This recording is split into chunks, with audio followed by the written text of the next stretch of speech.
In 1980, Kentucky passed a law requiring the posting of copies of the Ten Commandments, purchased with private contributions, on the wall of each public classroom in the state. In a historic decision called Stone v. Graham, the Supreme Court applied its Lemon test and held this law to be unconstitutional.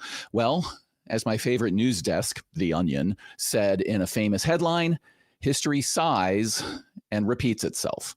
Here we are 45 years later, and we're seeing another rise of Christian nationalism. Another state, this time Louisiana, has passed a law requiring the posting of copies of the Ten Commandments purchased with private contributions on the wall of each public classroom in the state. Sound familiar? Just like Kentucky did in Stone. And just like back then, the lower courts, citing Stone, have held that the Louisiana law is plainly unconstitutional just this week. Louisiana had argued that because the Supreme Court had recently done away with its Lemon test, which decided Stone, they are now allowed to shove their particular version of their favorite religion down the throats of all school children in Louisiana. The Fifth Circuit unanimously and slightly surprisingly disagreed and held that Stone is still good law, but don't celebrate just yet. Louisiana will likely appeal to the Supreme Court, and given the court's recent holdings, we may see a very different outcome. Seeing the very real possibility that the Supreme Court will continue to overturn its First Amendment decisions, other states are schooling like sharks expecting blood in the water. Texas, South Dakota, Arkansas all have bills at various stages of the legislative process that would require the Ten Commandments to be displayed in every classroom. Arkansas signed their bill into law just this April. This is what he meant when Christopher Hitchens said that religion poisons everything. These people are so lost in their irrational beliefs that they want to tear down our Constitution. They will never give up.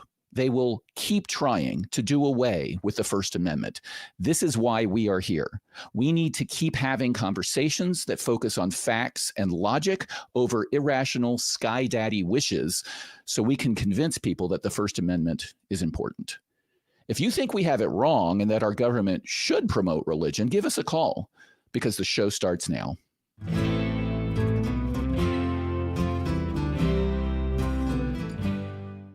Welcome, everybody. Today is June 29th, 2025. I am your host, the Cross Examiner, and joining me today is Jim Barrows. How's it going, Jim? Oh, not too bad. How you doing? Well, like Mike Oldhopen said, I'm a little optimistic. The Fifth Circuit overturned the Louisiana law. And the Fifth Circuit is where all of these sorts of things go because they are the most conservative circuit. So it was a little surprising that it was a unanimous decision, but that's very encouraging. But as I said, we've got a lot of other cases and laws going on in the United States where people are trying to shove their religion down our throats by getting the court to take advantage of this moment in time and do away with precedent. So that part still makes me very nervous. How about you?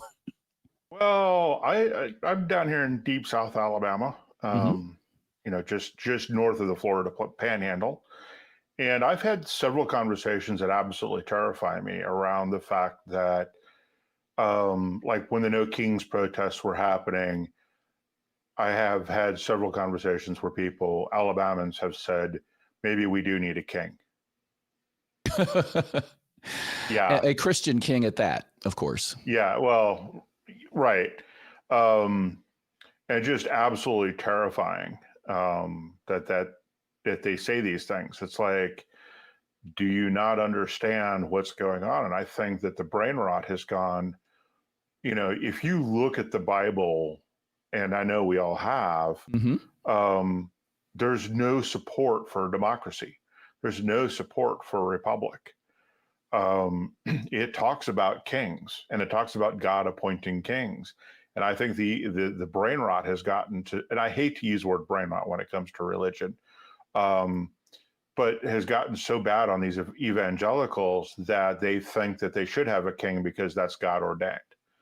And I think that's a very strong thing that maybe we're all missing, because I don't know how many of us really get to have these types of conversations in Deep South. I mean, if you're living in Austin, maybe even Birmingham, I tend to think that those tend to be a little bit bluer than the rest of the states, and I am literally out here, you know, in the sticks. So Well, just very scary stuff. There is hope from the religious side. I will point out that the plaintiffs in this case in Louisiana the main plaintiffs were a religiously diverse family of reverends. They were the ones suing to prevent this, along with other plaintiffs that were also reverends and people who were not religious. And recently, we just had the Oklahoma law held to be unconstitutional by a very narrow majority that would have created the first religious public school. That plaintiff was the Attorney General of Oklahoma, who himself is a lifelong evangelical Christian. So we do have allies in this effort in the religious circles. So it is something that I think is an important conversation to have, because I agree that you're right, that that when people look to the Bible for guidance on how to run their government, that throughout history has proven to be bad news. Bad news. So, and that's, you know, the core mission. I'll say it now. Okay. This is our disclaimer, right? The Atheist Experience is a product of the atheist community of Austin, a 501c3 nonprofit organization dedicated to the promotion of atheism, critical thinking, secular humanism, and the separation of religion and government. And that is a core thing that we worry about, because you can sit here and ponder the existence of God or not, but as soon as you think that you know how God wants your government to work and that everybody needs to follow those rules, you get into real trouble. Yeah, because let's face it, the Bible says that you can pull slaves from your neighbors. It also says that once they come into your borders, you should treat them well. So if they're outside of your borders, you can enslave them, but if they're inside your borders, you got to treat them well. What the hell's all that about? I mean, it's confusing, right? Yeah, it is. It is. It's. I was watching. I haven't looked into this, and I really want to, but I watched a couple of YouTube videos where they were saying that one of the things that some Nebraska farmers, because Nebraska was just whining about going broke in a few months because China canceled a bunch of soybean contracts. They've lost all their workers, field hands. But some of those Nebraska farmers were apparently thinking that black folk would come back and work their farms because black folk don't work. Interesting. And I'm like, wow, if that's true, if that kind of, it goes back to, conversations you have in the sticks. If Nebraska farmers, more than one of them, is thinking this, that is some pretty scary racist bullshit to be thinking about. Yeah, and one wonders, be saying, focusing on the topic of our show, wonders how biblical that is, because when you actually read the Bible and the context it was written in, and you understand who the audience was, and especially for the Old Testament, it was filled with xenophobia and racism, right? Mm-hmm. It's not something that I appreciate that there are liberal Christians who will say the Bible says love everybody. But when you actually read it, it is, as you said, you're taking slaves, like debt slaves from your fellow Israelites. Okay, let them go in 7 years, special rules for them and all that. Anybody else from not your city, foreigners, slaves for life, sex slaves for the women, inherited to your children, all of that sort of stuff. So it's not, if it's it's a lesson in how to institutionalize rules that support xenophobia and racism. If it is anything, the Old Testament, that is what the law is all about. Women are property, and anybody who's not of your tribe is property or less than property. Yeah, tribalism is a huge problem with religion. The us versus them mentality, no matter how you look at it, and we see that in some of the calls we've had over the years, where children have been kicked out of their homes by their parents for not believing in God. Right. Yeah, it's the saddest calls that we get, in my opinion, are those where they are young people whose parents have chosen hatred and unjustifiable beliefs. Not that they not that they're absolutely wrong in everything, but their core beliefs are not justifiable in that they don't have any evidence that it's true. And they've chosen that over their own child, whether that's because that child is irreligious or a different religion or not of an approved sexual orientation or whatever it may be. And we've had calls where people have been kicked out of their house and are struggling to even find a place to survive without becoming homeless. And it's if you need to, again, I cite it all the time, religion poisons everything. Hitchens hadn't hit the nail on the head. It works your way into your brain, and you are convinced that whatever your preacher or your particular interpretation of your scripture says is reality, and then anybody else who goes against it is somehow your enemy, even your own child. Yeah, and that's very sad. Yeah, it's a very, very horrible way to look at the world. And again, you can see this in what's happening with evangelicals right now and in the world around us, with everything that's going on. You can see that this is just nothing but the pettiest, nastiest, grittiest tribalism going on, and that's the attack on DEI, when you have 22-year-olds being appointed to positions in government that require deep expertise, much less people with brainworms. It just makes no sense as to what is going on unless you have this God ordained it, therefore it must be good view. And so you've got a God ordained leader, no matter how craptastic that leader may be, and no matter how often he glitches in public. That's a good way of putting it. Yeah. So I'm going to go through a few announcements. We do have lines open. I'll encourage people to call in, especially if you are a theist. We tend to favor those calls first. We'd love to talk to you.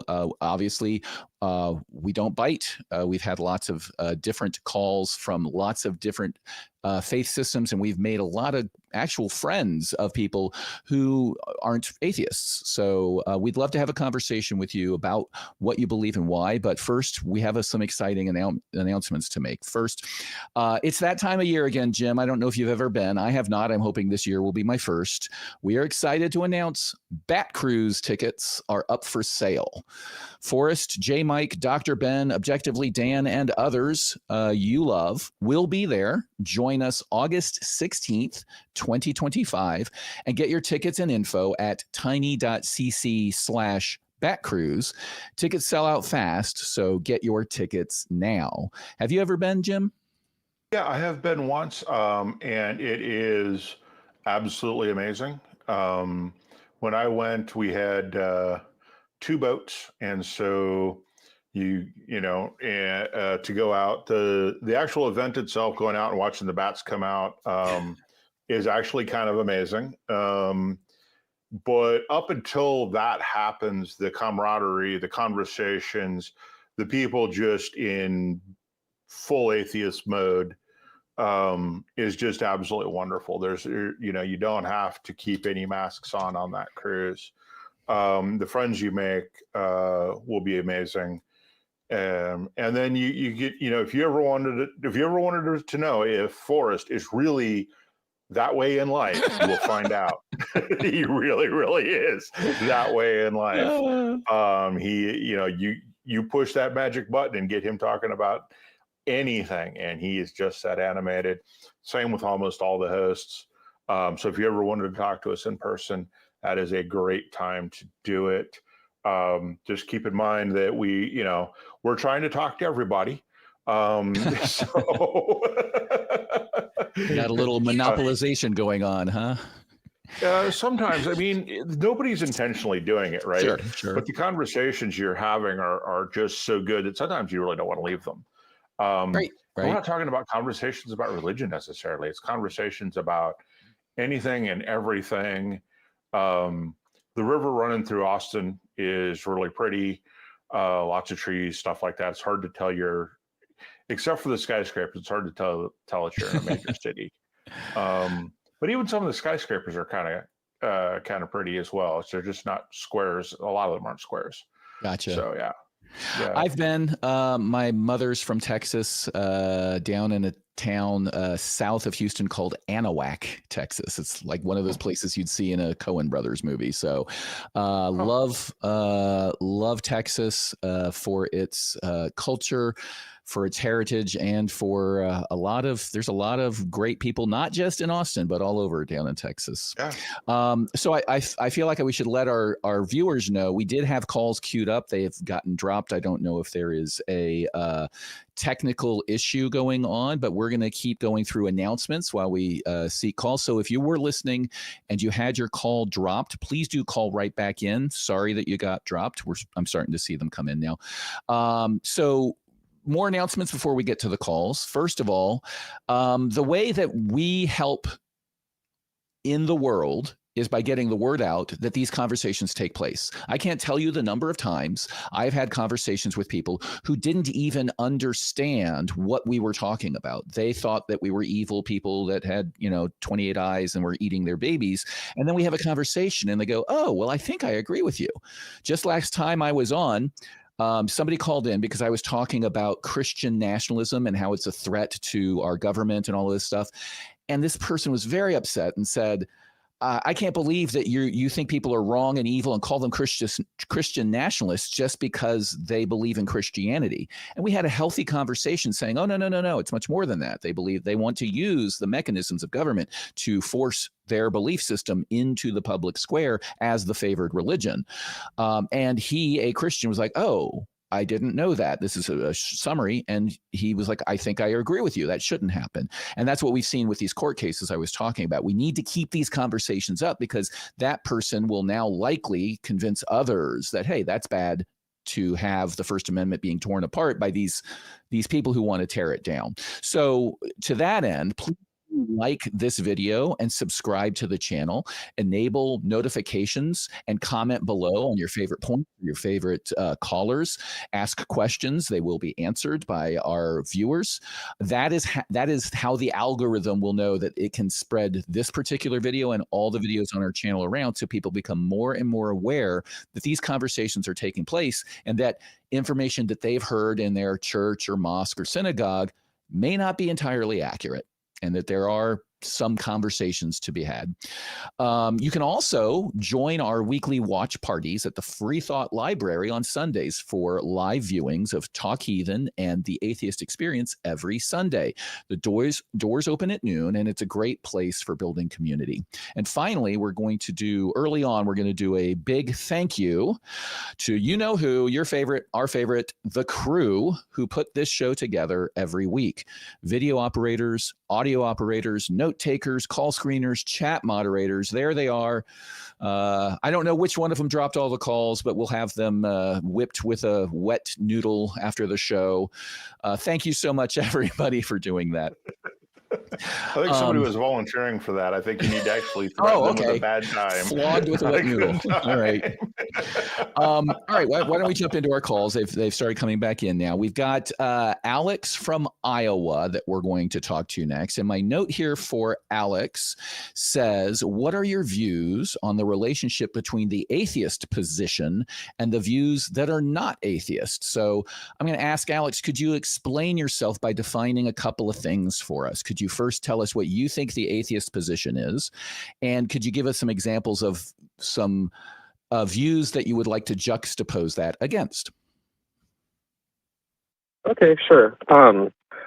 So I guess what I was calling was to clarify a little bit on what the atheist position would be in relationship to other types of knowledge in the world. So, okay. For instance, I don't know I don't know how an atheist would take a view on the development of consciousness in the universe. I know that atheism doesn't strictly argue for this or for like any specific view of how it came to be. Mm-hmm. But let's say one calls himself an atheist and then reads about the development of consciousness in the universe, right, and develops a type of philosophy that would extend consciousness beyond the human brain and even the human body. which would then require sort of beyond strictly physical science with immutable laws to explain. Like, how would the atheist person relate to that development in their ideas? Okay, so what we have here is a question, i.e., what is the atheist position? And then we have some hypothetical you came up with of finding some sort of evidence of intelligence without a physical medium. So let's start with the first, which is, what is the atheist position? I'll defer to Jim after I give mine to see if we agree. There are flavors of atheism. That word is loosely used by various people. The way I use it is somebody who is not yet convinced that there is a God. It's that simple. So a glib way of putting it is asking you, do you collect stamps? And you say no. Okay, then you are a non-stamp collector, famous YouTube channel. And then you ask, okay, what is a non-stamp collector's position on consciousness in the universe? And you see that it's not really related. But I do want to answer the second part, but that's kind of my point. So Jim, how would you answer what is atheism? Yeah, that exactly it. Atheism is not a worldview. It is a plank in a worldview, but it is not someone else's worldview. I have met atheists who believe in fairies. I have met atheists who believe the moon landing was a hoax. I have met atheists who believe that they can cast spells. So, yeah, atheism is only regarding gods. So, Buddhists are atheists, so that's a worldview. I would argue that the Shinto religion is also atheist because they deal mostly in spirits, is my understanding. Some Native American tribes I would also define as atheists because they don't believe in a god. Their great spirit is kind of godlike, but I don't think really fits that definition. Sure. So they would be atheists as well. So yeah, I think that your follow-on question is nonsensical. To ask what the atheist position is when atheism is not a worldview like Christianity is. I'll sort of jump in and steel man the question for Alex to say that the question is, okay, for somebody who doesn't believe that there is a God, what methodology do you use to determine the truth value of claims? I'm guessing. Is that better? Is that a more abstract version, Alex? No, sorry. What I was asking was, I guess, more of an historical question. So if you're an individual who is in society today, who, let's say, all their lives has been an atheist, and I think what the answer given was almost satisfying. That, like, if you are an atheist and you just happen to also then start reading about other topics as a person who loves to read books, and then you start realizing that in the history of Western philosophy, that God has a logical category that has to do with the transference of information between entities in the universe. So Descartes' I think, therefore I am, has a God category. And there are... Hold on, let's stop here because you're starting to lose me. All right. So let's make it a little simpler. Let's back up and separate this from an atheism discussion because you're making some assertions here, or I'm audibly not able to tell whether it's an assertion or a hypothetical or what. So you're creating something called a God category. That's what you're proposing. Can you define that category for us? Well, I'm saying, can you define what the characteristics of the God category? Descartes would define God as at least having the characteristic of receiving the information, the felt information of all the entities in the universe. And is that your definition? Is that your definition? I'm asking for you. Is that your definition? I'm being very clear. Well, my position is very clear, but I'm talking about an historical situation. If someone is an atheist and also has these questions, like for instance, what question? Give me an example. Hold on, Alex. Okay. Slow down. Yeah. Slow the heck down. We've got a lot of time. I'm going to ask you questions and then let you explain. but you're rushing ahead without setting the stage for us. All right. So I've heard you mention God category and lots of different other things. Let's talk about some examples. You say, when atheists posit these or ponder these questions, can you give me the best example of the questions you're concerned about? Okay.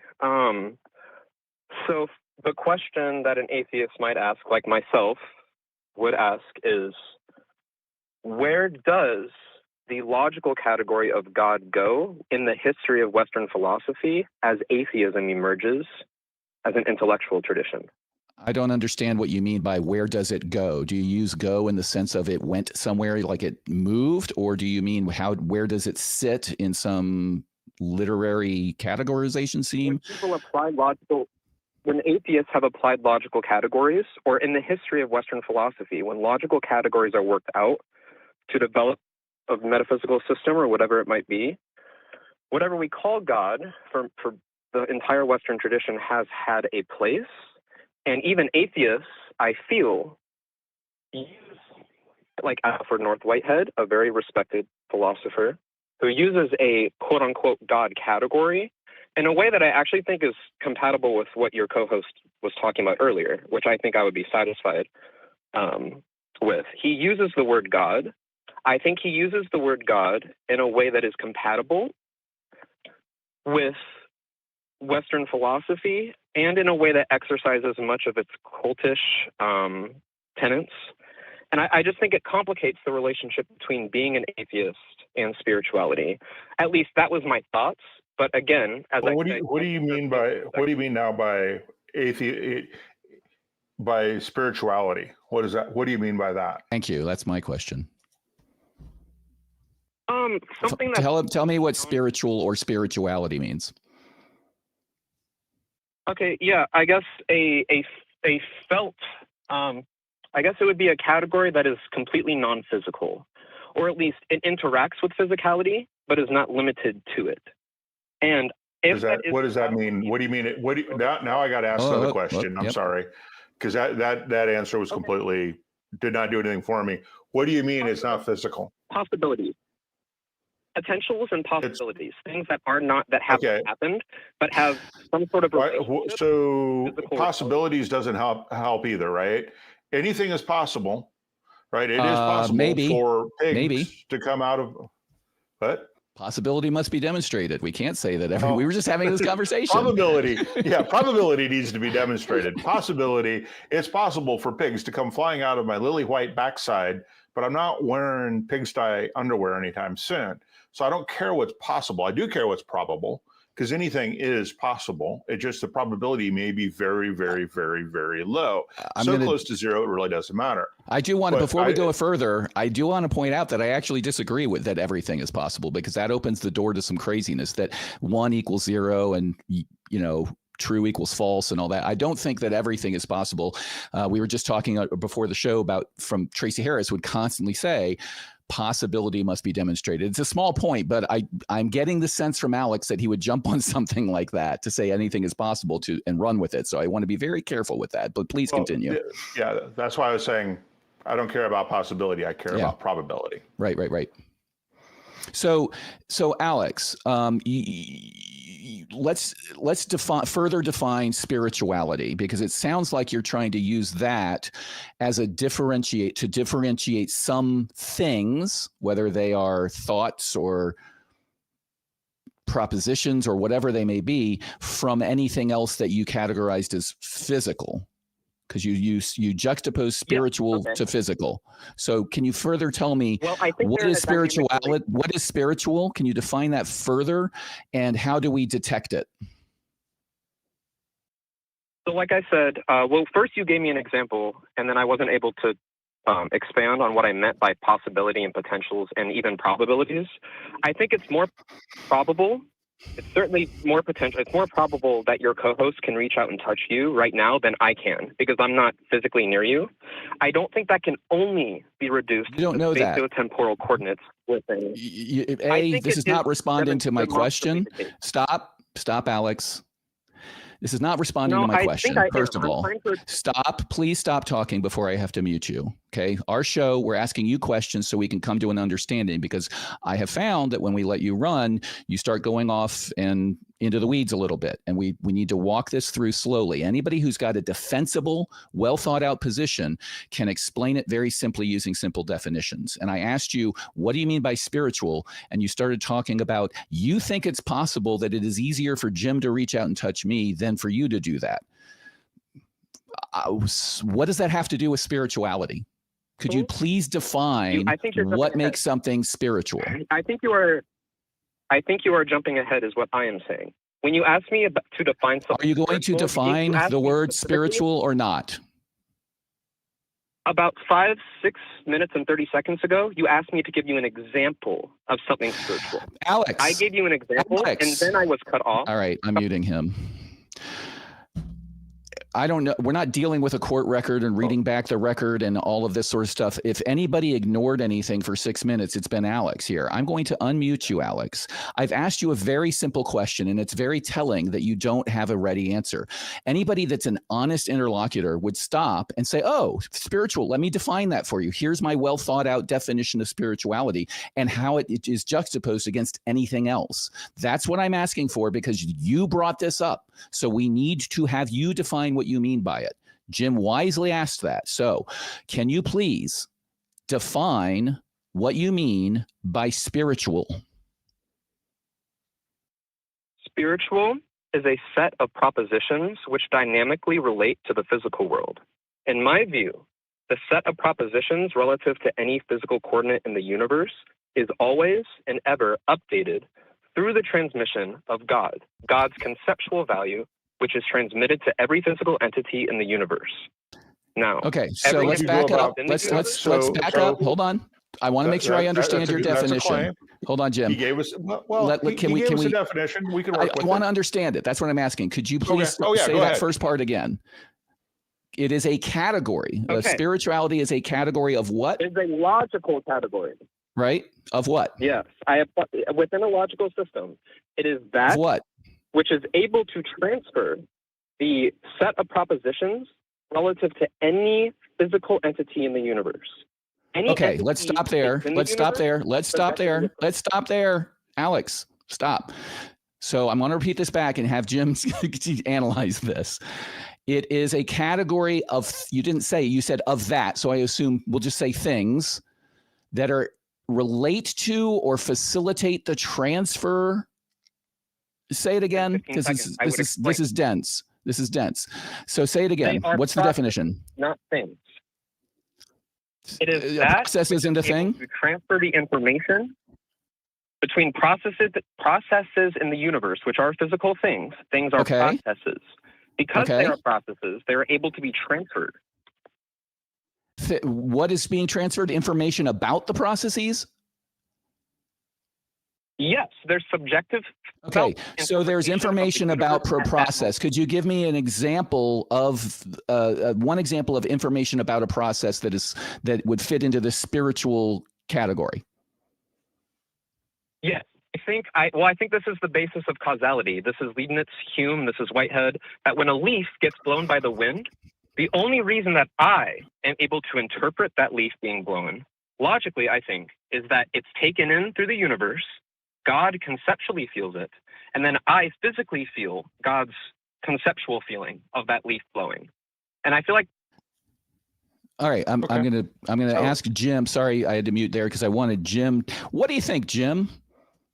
Well, so let's assume that whatever he just said, and I'm not sure he knows what he just said, but maybe he does. Let's assume that is correct. How would you go about disproving it? Not prove it. Alex, I want you to disprove it. How would you go about doing that? Yeah, good point. As an atheist doesn't seek to prove a specific. I don't care about atheism. We're not talking about atheism. We're talking about your claim. Well, I can say the same that you thing. just made. But my logic is the same way. My logic functions the same way. I don't think we differ. I think my logic functions the same way. Alex, stop defending your logic and answer Jim's question. How would you disprove your claim that the only reason you perceive a leaf being blown by the wind is because God perceives it first? for using shorthand. How would you disprove that claim? I don't think it's a belief. It's something that follows from a logical system, and I can choose to believe it or not. I think that's a Please answer the question. Answer the question. Whether it's yes, I want to know, how would you go about disproving it? Whether it's logical or physical, I don't care how you do it. I want you to attempt to disprove it. That is not how any logician would tell you propositions work. Not anyone. I do not yeah, but it's people who deal with empirical reality would ask you to work, because you can define things into existence all you want, but in the end, where the rubber hits the road after all of this navel gazing, the vast majority of people in this world, when they hear the word God, they think of an entity that affects the universe, and that that entity's desires are knowable, and that people kill each other based over that. Okay. So I'm kind of done with this whole logical defining stuff into existence. And I still think that Jim's question stands. Go ahead, Jim. Because my question is simply based on physics. Perception of a leaf only happens, according to you, because God perceives it and then we perceive it. That's physics, not logic. And I'm asking you to disprove it. I agree. It's physics and logic. I don't see how they're possibly inseparable. I don't see how because you're making physical claims, and the best thing you can do in science is not prove your claim, but attempt to disprove your claim and fail. So I'm asking you to do the best possible thing you can do and disprove your claim that perception only happens through this intermediary you call God. Well, science is a set of methodological approaches to empirical facts. No shit, Sherlock. How about answering the question? So mine's the same thing. Mine is the same exact thing. It creates a logical. I don't think we differ here. And what I was Alex, saying you are not answering the question. I'm going to mute him again. Alex, for the third or fourth time now, we have asked you a question, and you've spent 3 or 4 back and forths not answering it. You've given excuses, defending it, all of that sort of stuff. Jim asked a very valid question. You've made a claim about the universe, that our perception, which is a physical process, is dependent upon some other process, i.e. God perceiving things, right? Now, any good scientist, when they set up an experiment, one of the questions they ask is, how would I disprove my hypothesis? That is what Jim is asking. You have made a hypothesis. You've made a proposition. I know you want to say it's purely thought, but unless you're willing to say it is impossible for you to be wrong, you need to tell us how you could be wrong. So Jim is asking, how could you be wrong? Tell us the ways that we could find out that you're wrong. Go ahead. Okay, I understand your question. I'm telling you, no philosopher in the history of Western philosophy operates this way.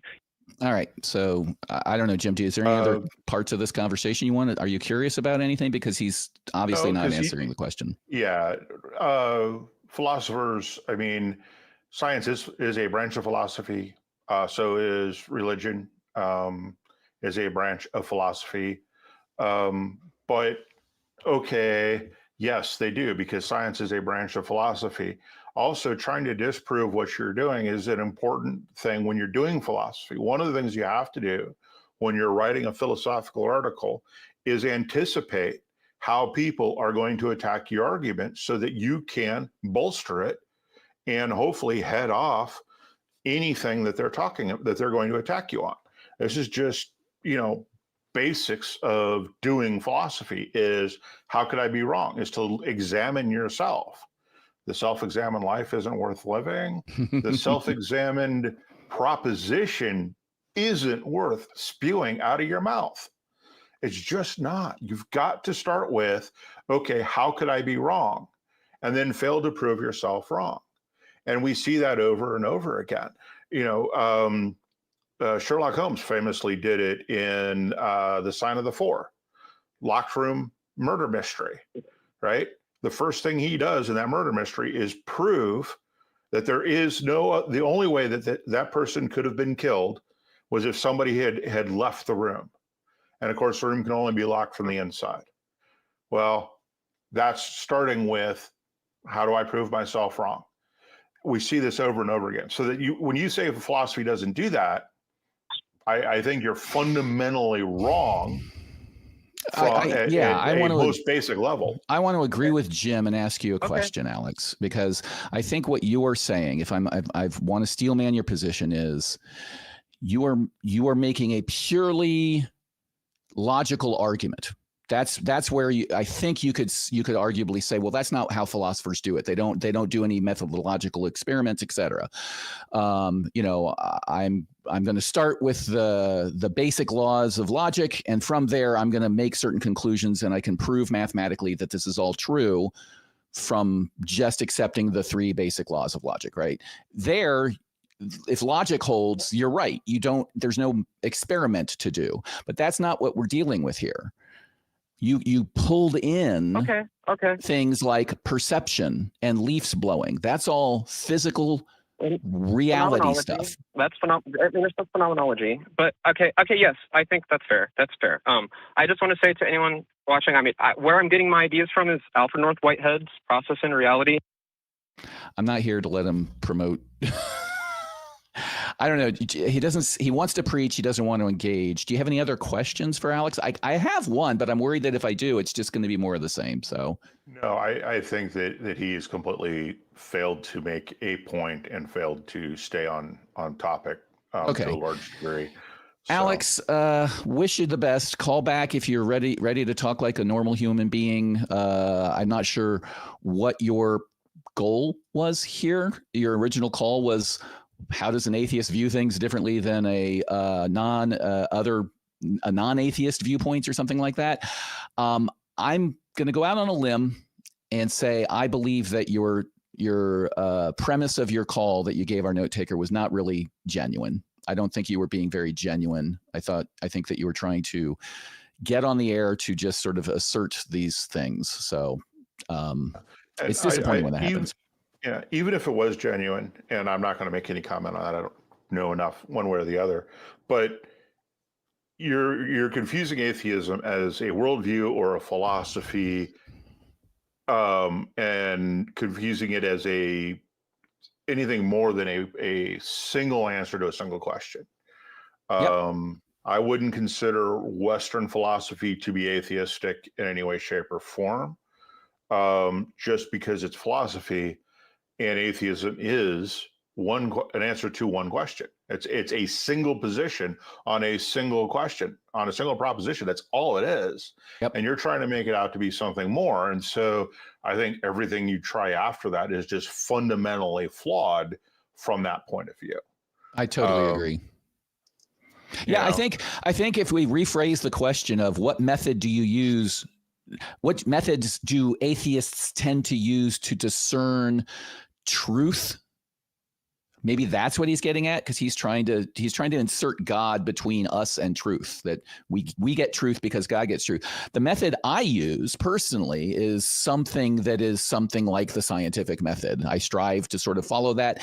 It seems to have produced results. I don't know about you, Jim. It's pretty good. I use Pelagius' definition because I really do like it. It's truth is that which comports with reality as adjudicated by predictive power. That's a good one. And I really like that last bit because it gives us a way to test whether something is true, right? If something is true, that means we can make some predictions off of that. Yeah. If I say that 1 + 1 = 2, I can predict that if I go and grab 2 rocks and put them in the same circle, that I'll have 2 rocks in the circle. Oh, look, I do. Right? I mean, it's not always that simple. I am oversimplifying for the sake of the conversation. Right. But that is exactly what you need to do, is to see what is the predictive power. So if we take the call we just had, if God is the arbiter of what we perceive, does that mean people hallucinate? God is hallucinating? Or does it mean there's an imperfect connection to God? How would you go about looking at these types of things, especially when we and that imperfect connection would be a physical thing? More than likely, yeah. Something along those lines. We know that the brain is neurochemical anyway. Yep. So just the whole thing. Start with, if you're going to have a proposition, try and disprove it first, or at least try to attack it so that you can strengthen it before you put it out there in the universe, so to speak. Well, we have another call. We have lots of calls. I'm going to try to get through them, but we have another call where I want to juxtapose how Alex was answering our questions with how we're going to answer this question that our caller has. Luke from Canada is asking, how can you atheists be wrong? Turning the question on us. Okay. So I'm going to make sure that I understand that that's the right question. Luke, could you please confirm that that is the question? How can we be wrong? That's correct. No, excellent point. How can you atheists? That's correct. So I'll kick it over to Jim. Jim, what would make you no longer be an atheist? Well, I think the question is, how do we prove that our atheism at least appears to be true? And that is to examine all of the arguments that are for God. So we're looking at the teleological, the ontological, the cosmological arguments, the argument for morals. I'm missing several, I think. There's a whole bunch, right? And there's just plain old experience and evidence and all of those sorts of things. And I will say the question is a little flawed when it says you're atheists. How can atheists be wrong? I think what you mean is what would convince you that there was a God, because it is true that Jim and I are not yet convinced that there are any gods. That can't be a right or wrong thing. Like, unless I'm lying, which I'm not, right? So I think what you mean is what would convince us that there was at least one God. And I agree that all of these things, Jim, you have to examine. Please go on. Right. So, and I've looked at all those arguments and I have found them to fail. I have also looked at the most common definition of God in the Christian world, and maybe the Islamic world as well. And that is a God who is omnipotent, omniscient, and omnibenevolent. And I find that God is logically impossible. And so I am left with, technically, I am an agnostic. I don't necessarily make the negative claim, although I do for the triomni God that I just mentioned, omnibenevolent, omnipotent, and omniscient. That God cannot logically exist. So I am an atheist for that God. For every other God that it's like these arguments fail, but just because they fail doesn't mean that there isn't a God who is not a non-omni God. So that's where I land on that question. I do examine these things, and I'm here on this show right now, as is the cross-examiner, to find somebody who can actually give us an argument that isn't one of these well-known arguments, and to actually prove it to us. So we are constantly examining in our cases, and not every atheist does this, nor do I think every atheist needs to be an atheist. So that's how we do it. Does that make sense? Not quite. The question is, what would convince you? What I hear, and I understand you say, is something convincing. So what I mean by that is that all the arguments that you heard weren't convincing, therefore you weren't convinced, and what would convince you is something convincing. You don't know what, but you haven't heard it yet. Am I correct? I would go a little further. I agree with that to some degree. Like I agree that the proper question is what would change my mind. I don't go to where Jim says that an agnostic is somebody who is not yet convinced, while an atheist is somebody who says there is no God. But that's a linguistic difference. We're on the same page. I'm not yet convinced, whatever the category that means. So what would convince me? My glib answer is what you just said, Luke, which I don't know. But then I also add, but all the gods that matter to people that have been proposed to me would know, and they would also have the power to convince me. They would have the power to produce some sort of evidence, create some sort of experience, or just simply change my mind or write it on my heart, or however you phrase it. So I don't know. It would sort of be like me asking you, what would convince you that there's a part of the universe where true can equal false? I don't know what convinced me of that, but if there is something that can make that happen, hopefully it can demonstrate that to me. What are your thoughts about that? I don't know, but all the models of God that have been presented me would know, and they have failed to do so far. Does that satisfy you? Do you understand my position? I understand your position, but no, I'm not satisfied. I'm sorry. If someone were to say, I don't know, to the question, God exists, when you ask what will convince you that he doesn't exist, like the person in color, you would say, no, that's not enough. I need more. I need something like you presented with science, what science does. It tries the best to examine, to prove that they are wrong in their position, right? Mm-hmm. That's how scientists do. And this is not something that either of you are doing right now. What you are doing is examining. Oh, that's the point. Hold on, Luc. Luc, you made a claim there. We have to stop. Why do you think we're on this show? To make fun of atheists. No. I am here asking for people to give me evidence of a God.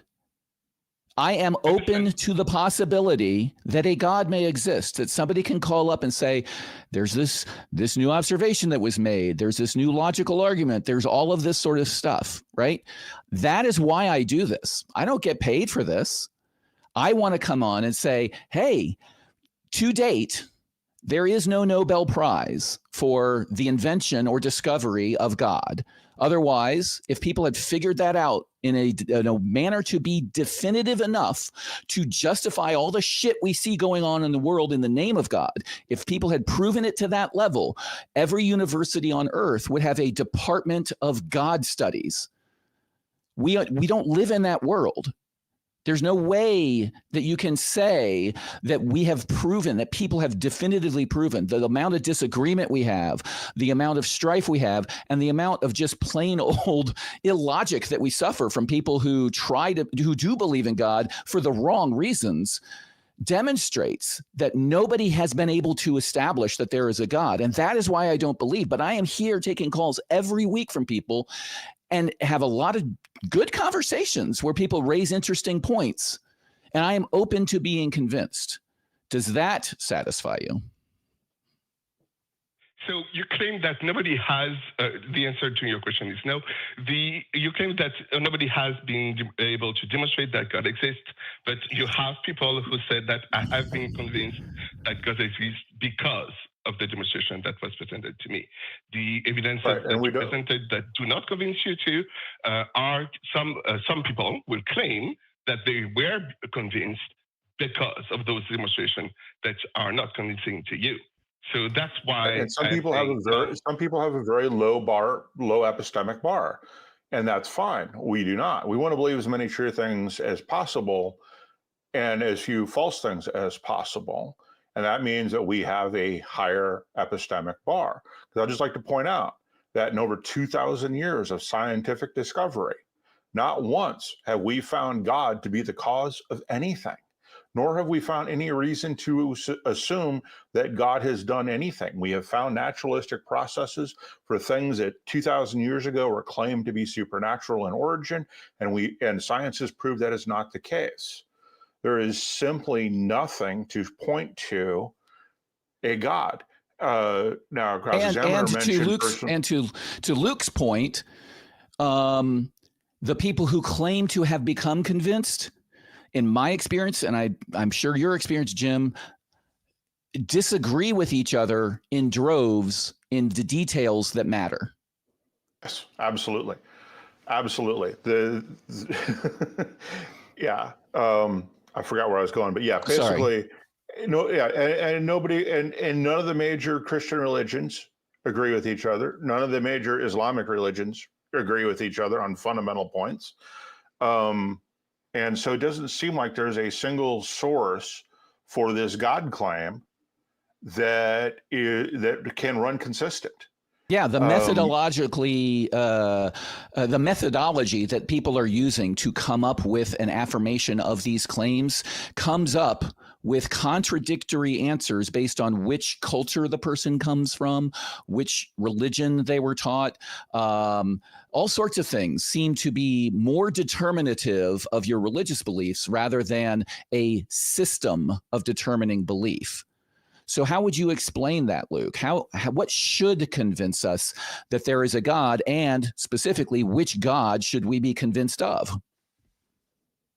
So cross-examining, the trouble I'm having here is that the reason why I say people has been convinced by the demonstration is the demonstration of a God, any God, but at least one.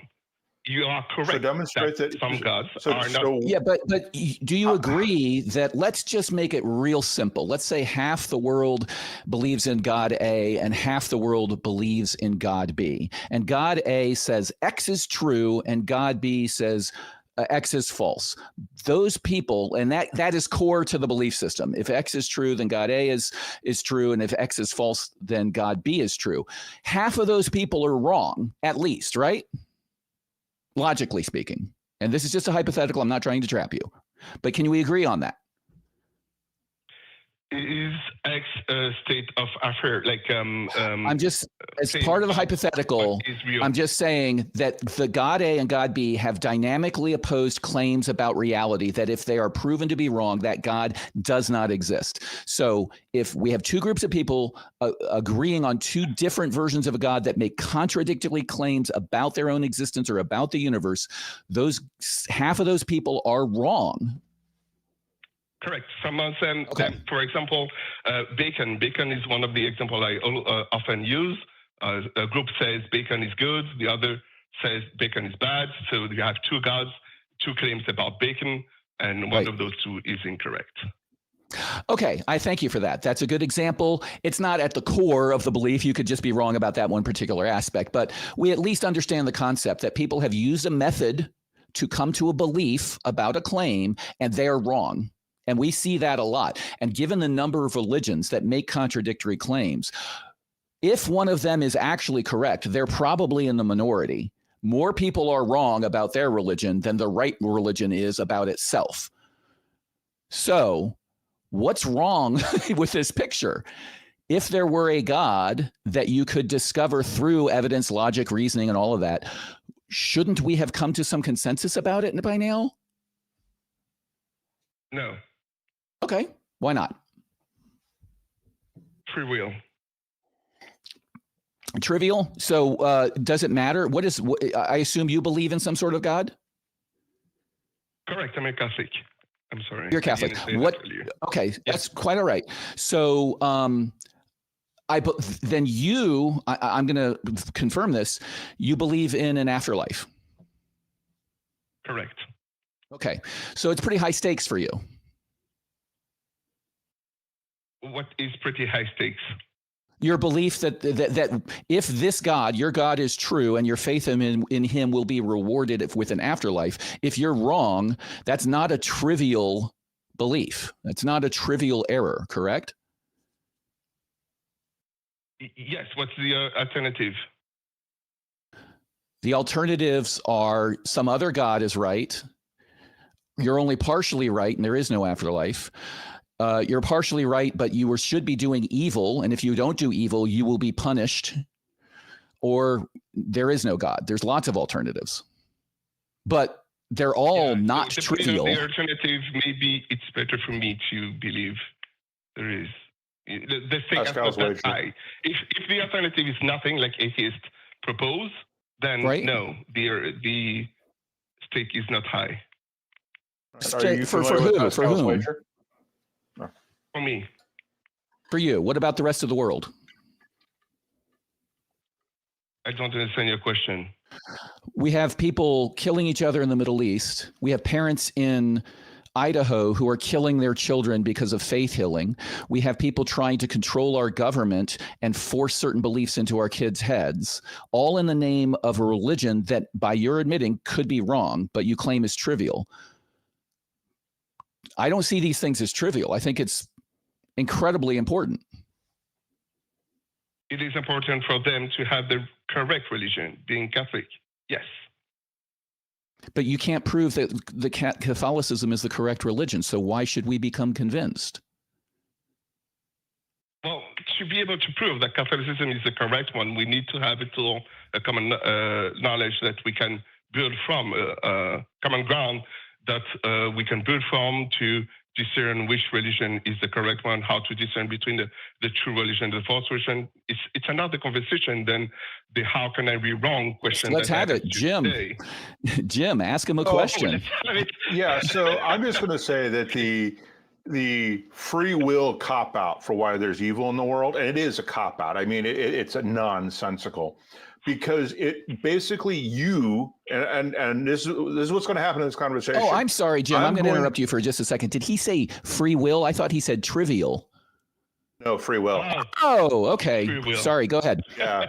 So okay. Yeah. So this is what's going to happen in this conversation, Luke, is I'm going to argue for an omnipotent God, and you're not going to do that. I want to make that prediction right now. Because what I'm going to argue is that if your God was omnipotent, free will is not an issue.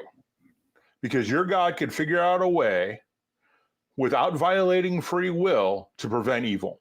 Because he's omnipotent and omniscient, and he's omnibenevolent, and he wants to. So you, by saying free will is the reason why there's evil in the world, is basically you're saying your God is not omnipotent. This is frustrating. So, Jim, I was trying to agree with you before you went on the rest of the phrase.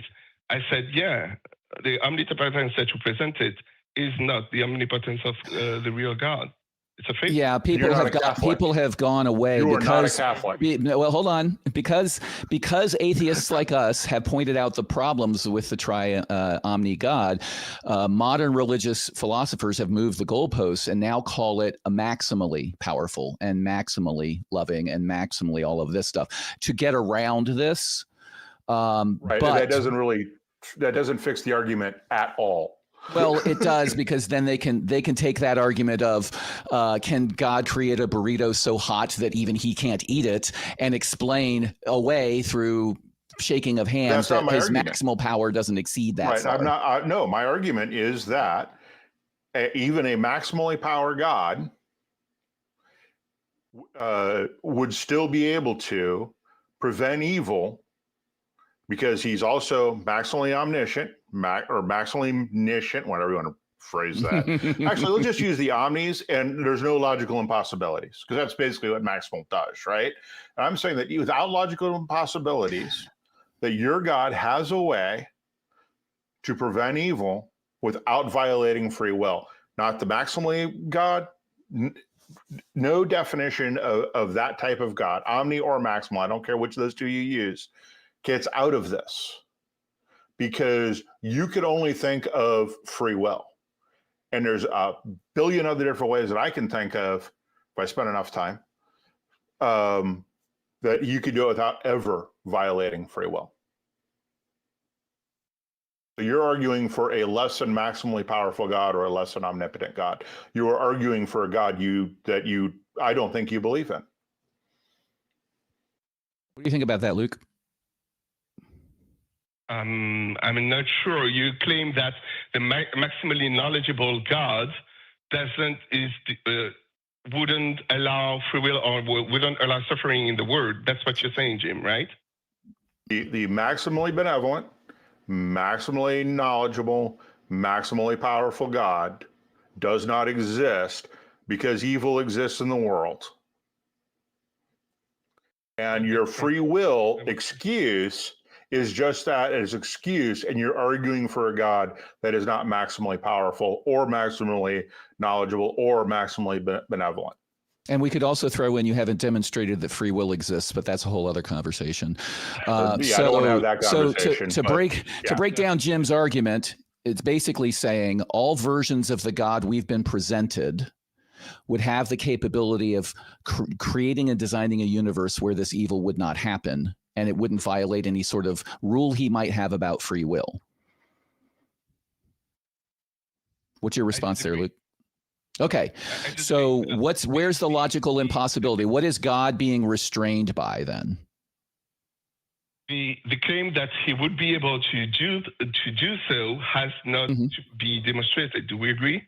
Okay. Yes, and we also have not demonstrated that this God is real either. We don't know on both of those questions.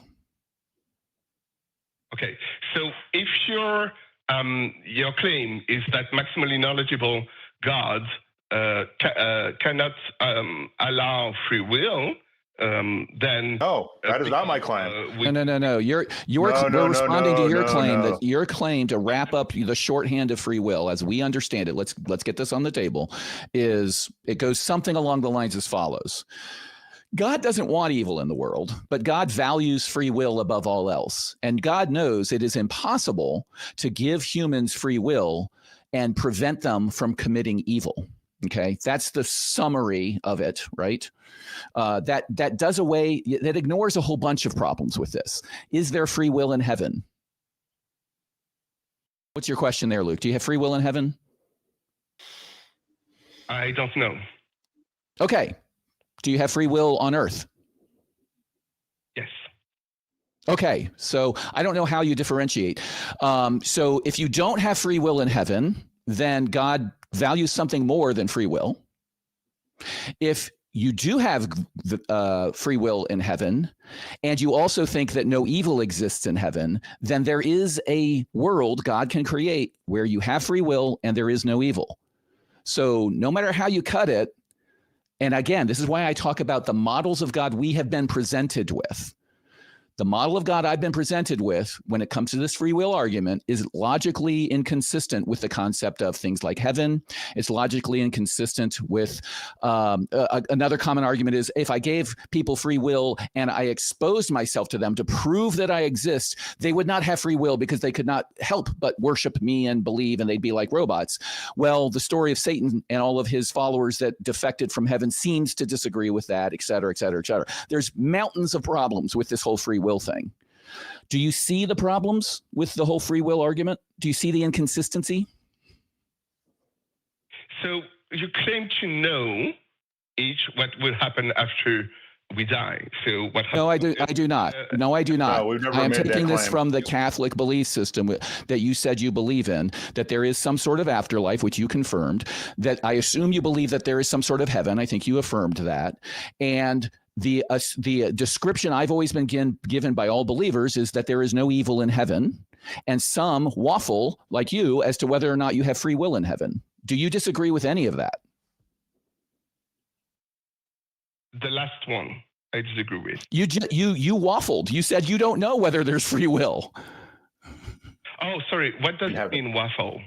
To waffle. I'm sorry. To waffle means to be like undecided, go back and forth. I'm not sure. Maybe yes, maybe no. That's waffling. Sorry. To be unsure of and maybe change your mind frequently on. So basically, they don't know whether or not there's free will in heaven. Some say yes, some say no. Yeah. So the reason why I don't know if there is free will in heaven is because the absence of time. And for me, for my understanding of free will, time is necessary. So nothing. You don't think there's time in heaven? Correct. That's a okay. So nothing ever changes. It's just in a single state. It's a belief of the Catholic Church. Time is not. There is no time as we know it in heaven. Maybe there is a sequence of events, but no time. Hey, Jim, that sounds like something like an excuse that a priest would give somebody to get away from this question, doesn't it? Well, as a recovering Catholic, I have a problem with what he's saying as a belief of Catholicism, and I'm double checking myself as we go. And I've read the Catechism of the Catholic Church, and that's not in there, but that's not a surprise. So, no, I'm not saying, I don't know where you get this idea from. I mean, God is outside of time, certainly. And we may experience time differently. But yeah, if there is no time, we don't even know what that means in terms of science. Certainly, timeless and spaceless would mean doesn't exist within this universe. So okay. Yeah, I don't know where you get that as a Catholic. I hadn't heard it, but that's putting it back onto Luke. Okay, so but you agree you don't know whether there's free will in heaven.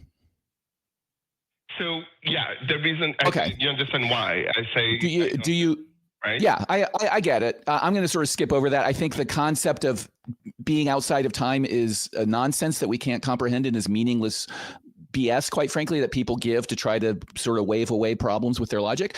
But let's just at least ask this. There either is or is not free will in heaven. Those are the only two possibilities. Free will exists or it does not exist. Is that true?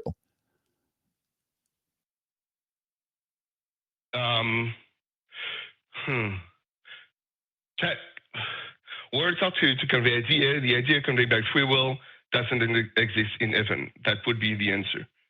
So what you understand, God doesn't value free will. Free will right now, the idea of free will that I try to convey is using time. Since there is no time in heaven, then there is no free will in heaven the way we perceive it today. And heaven is going to be a forever concept, much bigger, longer, more than our time on earth, right?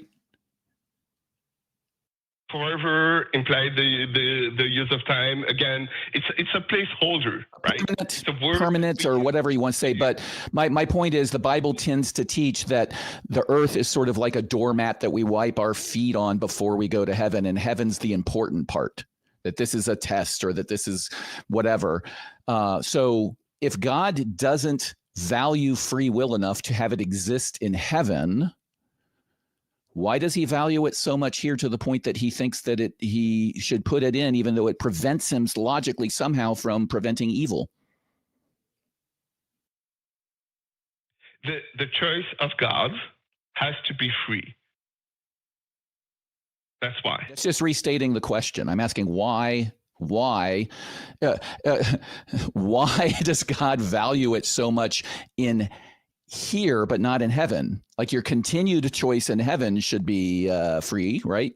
Your continued participation. If you grow tired of heaven and you want it to end, should you be able to end it? Tiring implies the use of time again. So what the trouble is we are having here, cross-examining, is the way you ask your question imply time in heaven, right? Yes, and as I said, I think a timelessness is a nonsense comment. It's a nonsense concept. It doesn't make any sense. If there is no time, then states of things don't change. I don't perceive anything. God wouldn't perceive anything. If we are talking about time, right? Change in states over time. From one frame to the next, something has changed. If nothing ever changes, then there's actually no observation, there's no emotions, there's no belief, because you can't think and be self-referential.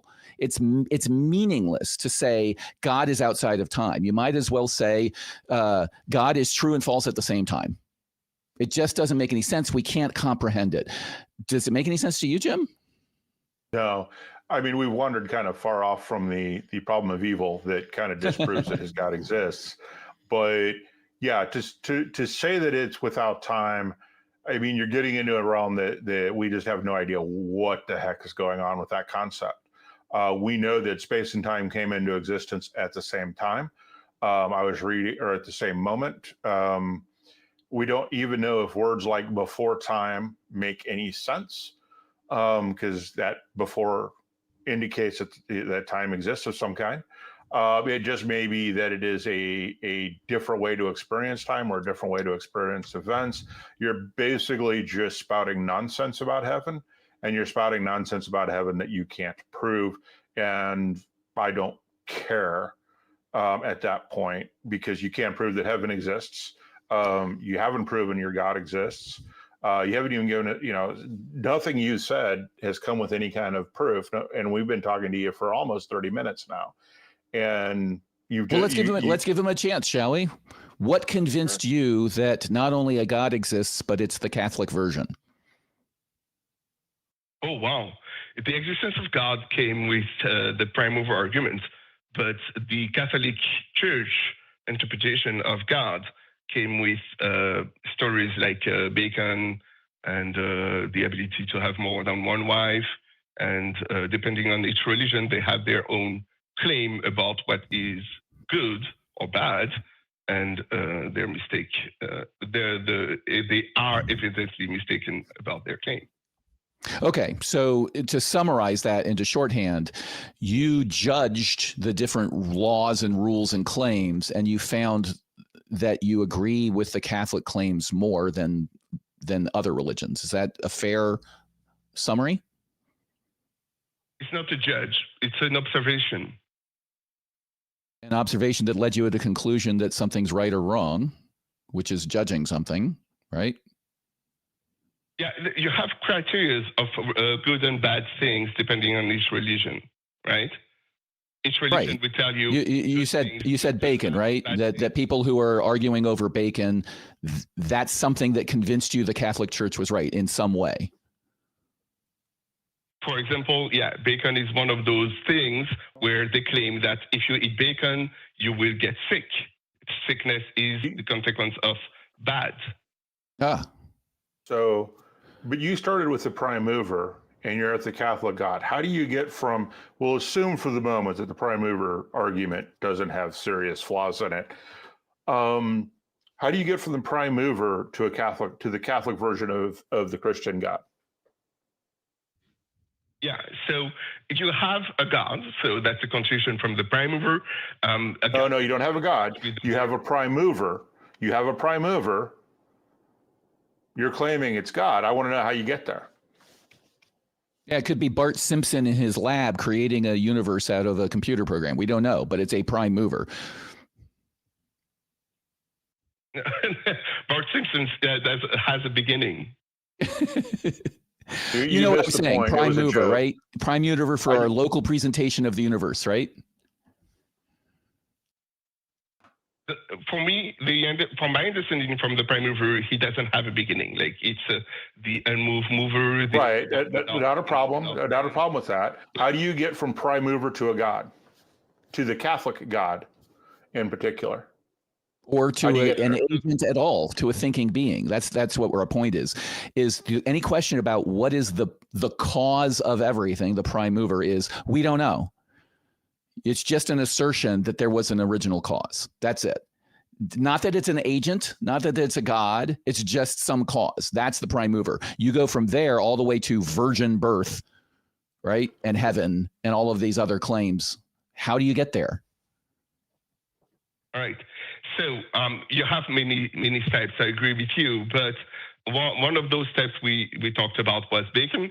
One of another steps that you can use is the argument that this God has to interact with the Word. To have this kind of knowledge, you need revelation. Right, but these are all claims that you're making, but you're not supporting any of your claims with either logical argument or evidence, right?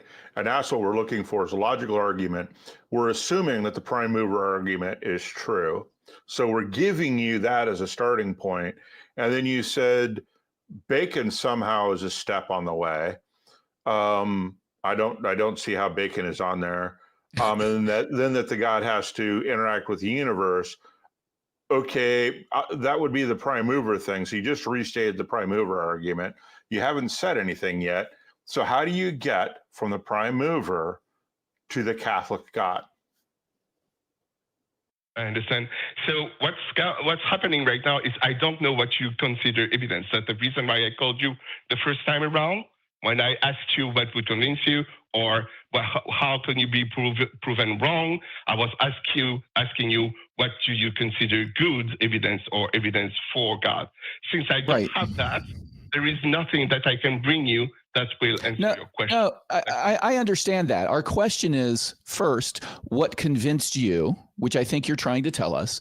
And then two is, after we have a conversation and point out potential flaws, do you still think that that's a good reason to become convinced? Would you use the same logic when picking which Wall Street investment firm to put your life savings in? Would you do the same thing when determining whether it's safe to go down a dark alley with somebody at night? Like, are you using the same methodology? And many times, if not all times, when we have that conversation, I find that people who are as thoughtful as you are tend to use fuzzier logic and looser rules when they want to believe in a God. I'm not saying you want to, you've concluded that you are, but they don't apply the same skepticism. They don't have the same demands for evidence and logic and reasoning that Jim's talking about that they do in every other aspect in life where shit really matters. Where do I put my money? Am I going to be safe? How should I raise my children? Should I get this vaccine or not? Right? There's lots of ways that people make mistakes. How could you be mistaken in your belief of God? And why should we believe you when there's a whole bunch of people out here telling us essentially the opposite is true, that we shouldn't believe in the Catholic God? That's what we're getting on. Go ahead, Jim. Sorry. Yeah, I would say to answer your question, what is evidence? I just use the dictionary definition for a whole lot of stuff. And the dictionary definition of evidence is the available body of facts or information indicating whether a belief or proposition is true or valid. So what are the facts or information that you use to go from a prime mover to the Catholic God? What are the facts? All right, Jim. So when I said consider evidence, what would you consider evidence? I am not asking in general evidence. I'm just asking for the specific case of the Catholic God, which is a little bit. Yes, and that's what I'm asking you for. What are the facts that the prime mover is the Catholic God?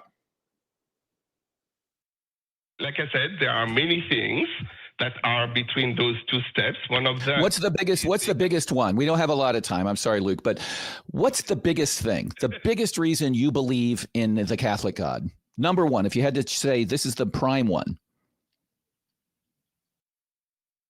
About the Catholic God, it's the amount of truth claim about the statement of the word. That's the biggest reason why. Okay, so you know when the Catholic Church apologized for prosecuting Galileo? Okay. It was the year the Hubble telescope was launched. So I don't want to really go on into it, but I don't think you can be a member of the Catholic Church and say that the church itself makes truth claims. Let's ignore the hiding and raping of children and all that. And I know you're going to say those are people and all that stuff, but those people are theoretically receiving truth better than anybody else on the planet, and they're not.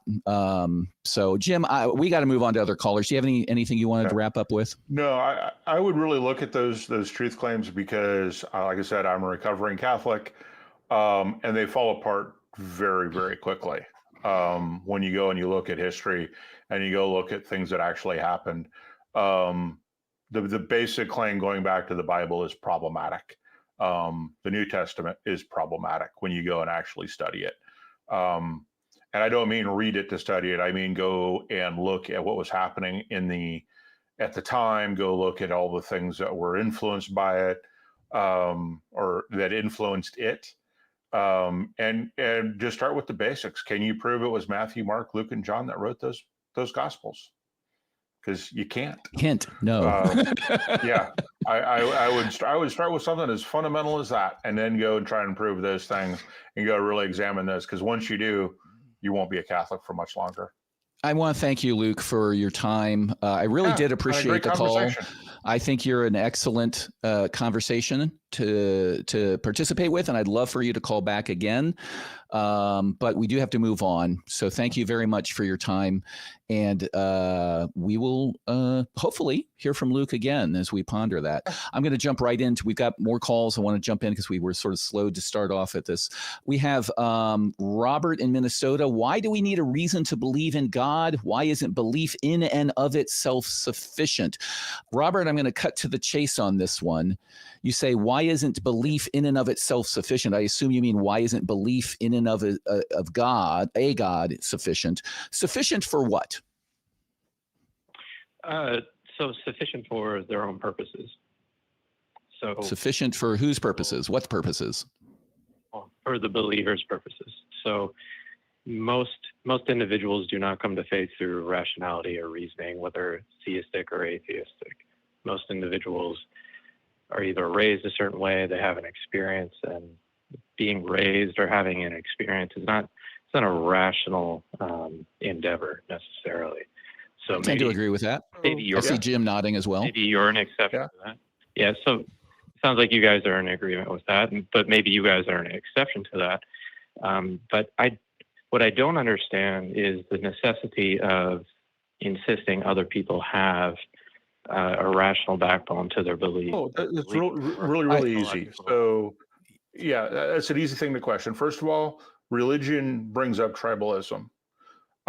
Second, look at what's happening in the United States right now and realize that everything that's happening is an extension of a belief in God and a belief in the Bible, and starts from there and gets worse, right? And that's a problem for everything. And the tribalism involved is a problem. So we should believe in as many true things as possible and as few false things as possible, because otherwise we just can't make good decisions. Does that make sense? So I mean that last part certainly makes sense, but that's more of an individual choice. What are we talking about if not individual choices? Well, I mean, individual choice as regards to an individual's beliefs. So I can't tell somebody to stop believing something. It's just, first of all, it's never going to work. And second of all, individuals have their own agency, and they ought to have the right to their own agency. Where nobody, to be clear, nobody on this show is proposing anything other than what you just said. Okay, well, that's wonderful to hear. And individuals who are religious do call into the show to defend their positions for what they believe is rational. So I'm not saying you're reaching out to individuals to harass them. I'm not trying to imply that at all. But I do want to go back. I'm sorry, I'm not familiar. Why would you even say that? That makes no sense to me. I think why you would even say that. I think he's defending his previous. He's just clarifying his previous statement. Agency and all of that sort of stuff. But I do, before we move on, I do have a question to drive this home. Right? You characterize this as an individual decision. Are you aware that Idaho has a law that says if you kill your kid because of your faith, it is not manslaughter or murder? You are completely innocent? I've heard that. I've not been able to verify it, but I have heard it, yeah. Okay. Go look at the documentary No Greater Law. Go look up, just Google it, Idaho faith healing deaths. There is a graveyard in Canyon County, Idaho, with well over 600 graves in it, the vast majority of which are children. This is because of a long history I won't get into here that started with Christian scientists in the Nixon administration working in faith healing exemptions into Walter Mondale's Child Abuse Protection Act back in the 70s, that Idaho still hasn't done away with that loophole. Do you know why they haven't done away with that loophole? And it's the last state to do away with that loophole? So I understand that this is a religious background, but that's not what I'm talking about at all. This is what I'm talking about, so I'm going to explain it to our listeners. The reason that the law in Idaho says if you fail to give even the smallest bit of medical care to your child, and that results in the child's death that would otherwise, without this law, be considered at least manslaughter, if not murder. The reason that law says that you are not guilty is not because of the followers of Christ Church, which are the cultists who are killing their kids in Ohio, say the law should be that way, but every other Christian legislator in Idaho is unwilling to do away with that law, because every time it comes out of committee into their unicameral body to be voted on, because the committee will say, okay, yeah, we need to get to the floor, we need to do away with this loophole. Every year they vote it down. And when interviewed, they say, these are fellow Christians. I'm not going to tell people what their beliefs should be.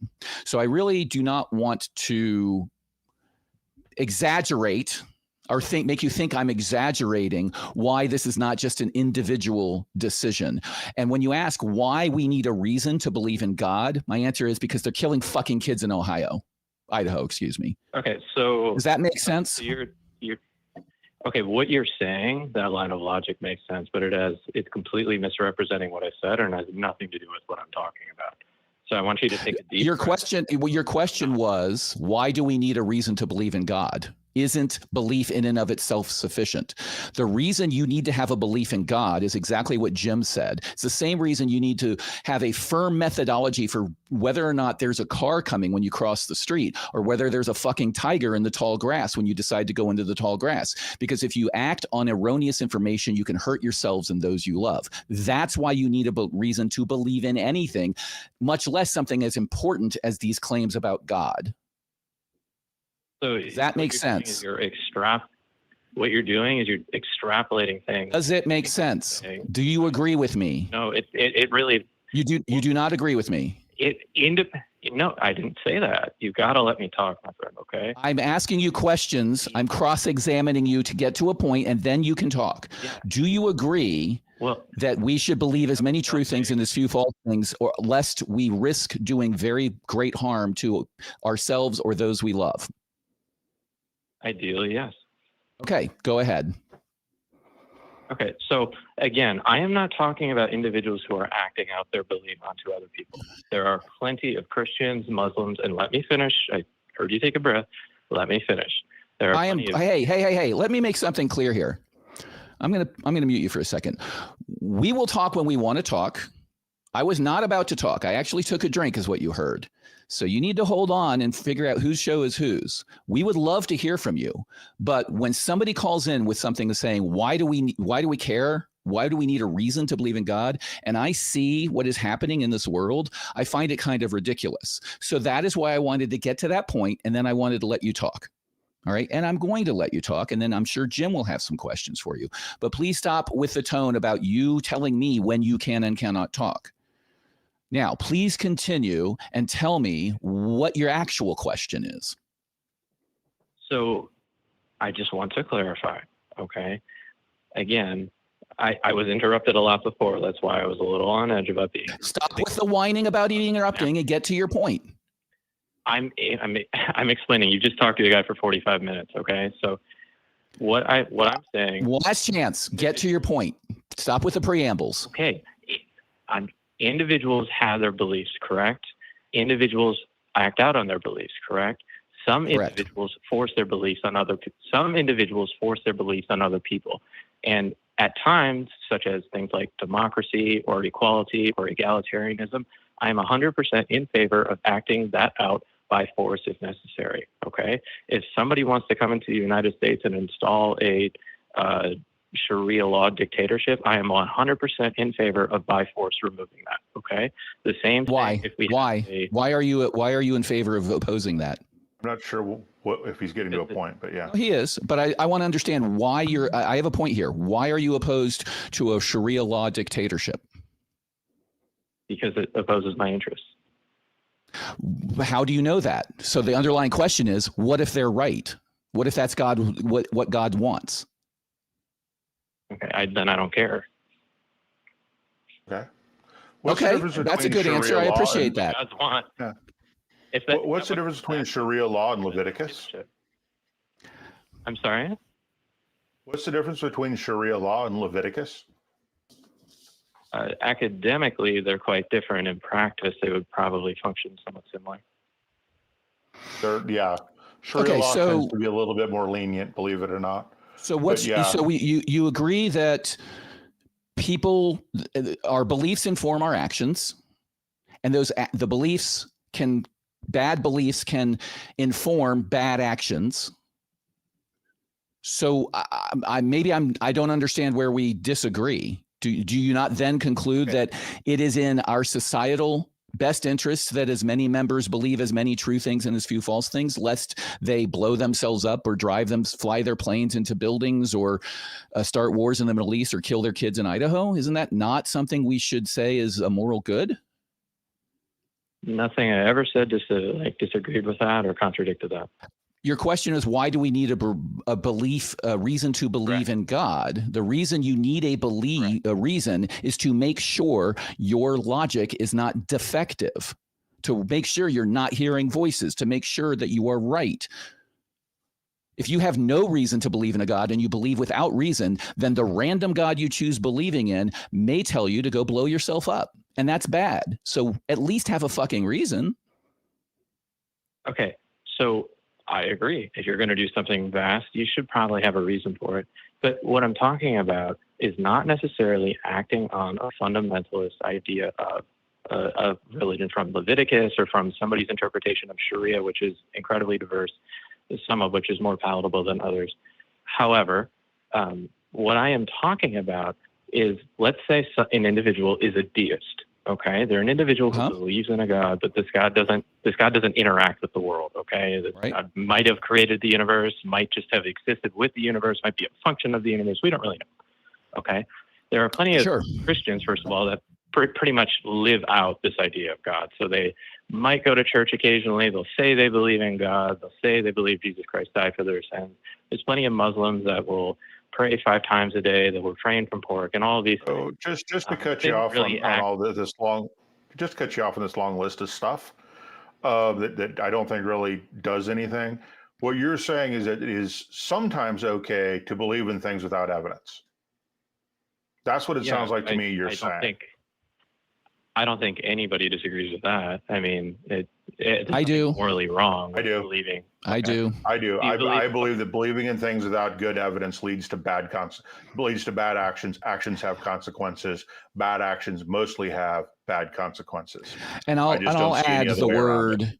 I'll modify it by saying sufficient evidence rather than good or bad, because that's very binary. It's just shorthand that people use. But sufficient sort of means you need to allocate your skepticism or your demand for evidence to the claim being made and the potential consequences.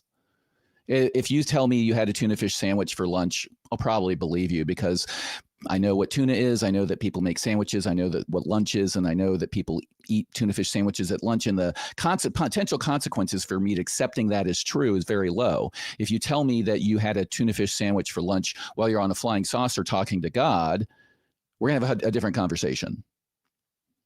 So if your whole reason to summarize Jim's point, if your whole reason to call us is to say, if your beliefs won't affect anybody in society, then who cares whether or not you've got good reason to believe them? I probably agree with you. Okay. So what I was saying is individuals, and again, I agree with pretty much everything you just said there. Okay. Now, I believe things without evidence. So I believe, for example, that the Mona Lisa is beautiful. There's no evidence for that. Yes, you do have evidence for that. That's kind of boring, quite frankly. Yeah, that really. Okay, I mean, there's an entire discipline of philosophy dedicated to beauty, questions of beauty and esoteric things like that, right? You have to. There is no such thing as beauty necessarily, correct? Like outside. You are trying to limit us into one definition of beauty. If we're saying beauty is a subjective opinion about something, then beauty exists. The concept of beauty exists. Beauty. It's the same as people who say, you have no evidence of love. Yes, I do. I've experienced the sensation. I feel love. I am loved. I love other people. Just because it's a concept, it doesn't mean you can't have evidence for it. And your sensations that you associate with things that you find pleasing because of the way they appear or sound or whatever, that's evidence that it is beautiful within the common definition of beauty. So try something else other than that, right? Okay, that is no different than somebody saying I have a spiritual experience because of how it makes me feel. Okay. I agree 100%. Well, we don't disagree on that. People will use spiritual to mean that. I think when you ask them what spiritual means, they get very, very, very different answers from a lot of people around the world. But people will definitely go into a concert and have feelings and say, I had a spiritual experience. But you know what? Unless that spiritual experience leads them to believe that they need to kill their kids or blow up buildings or not take vaccines, I don't really give a shit. I have great feelings too when I go to concerts or hear good poetry or watch some of the best movies I've ever seen. I don't call them spiritual, but I'm emotional. They're meaningful to me. They make me want to keep living because it's pleasure in my life. So what's your overall point? What argument are you trying to make? So if you would step back and listen to what I'm saying, I think you would understand it a little bit better. Okay. That's the last warning of the pontificating, dude. Just tell us, what is the argument you're trying to make? I am not pontificating. You are not arguing in good faith. It sure sounds like We're interrupting me constantly. No, you are not. All right, I'm going to interrupt him one more time. Bye-bye. The final interruption. I don't know. What are your thoughts, I don't Jim? know what that conversation I thought was we about. got to a point where we were having a conversation and he got pissed off again. So go ahead. Yeah, I don't know what we just spent the last 15 minutes talking about, honestly. He either agrees with us mostly, except for something that he couldn't articulate, and I don't know what it was. Right. So. Yeah, I'm kind of a rubber hits the road kind of guy. Like, if you want to sit around and navel gaze about things that don't matter, more power to you. But most beliefs I can catalog in my head inform some actions that could result in good or bad decisions, right? I have a belief that I like Dr. Pepper. I also drink too much of it. That's why I've got a belly. That's bad for me. Now, I believe all of those things, but I also believe that I'm going to somehow start exercising later. And if that belief's false, I've got a real problem. So I need to start exercising more. It can be very, very small stuff like that, but it affects us. And I don't know how you can look at the world and listen to the stuff that you and I were rattling off and say, oh, but let's talk about meaningless personal beliefs as if we disagree with you. I still don't know what his point was. No, no idea. Okay. So let's go to a caller that we might actually be able to figure out what the point is. Yeah, let's do that. We've got Watcher 215 in Pennsylvania. The record of Jesus convinces me in God. So let's talk. Let's see, Watcher 215. I'm just going to call you Watcher, or Watch for short. What record are you talking about?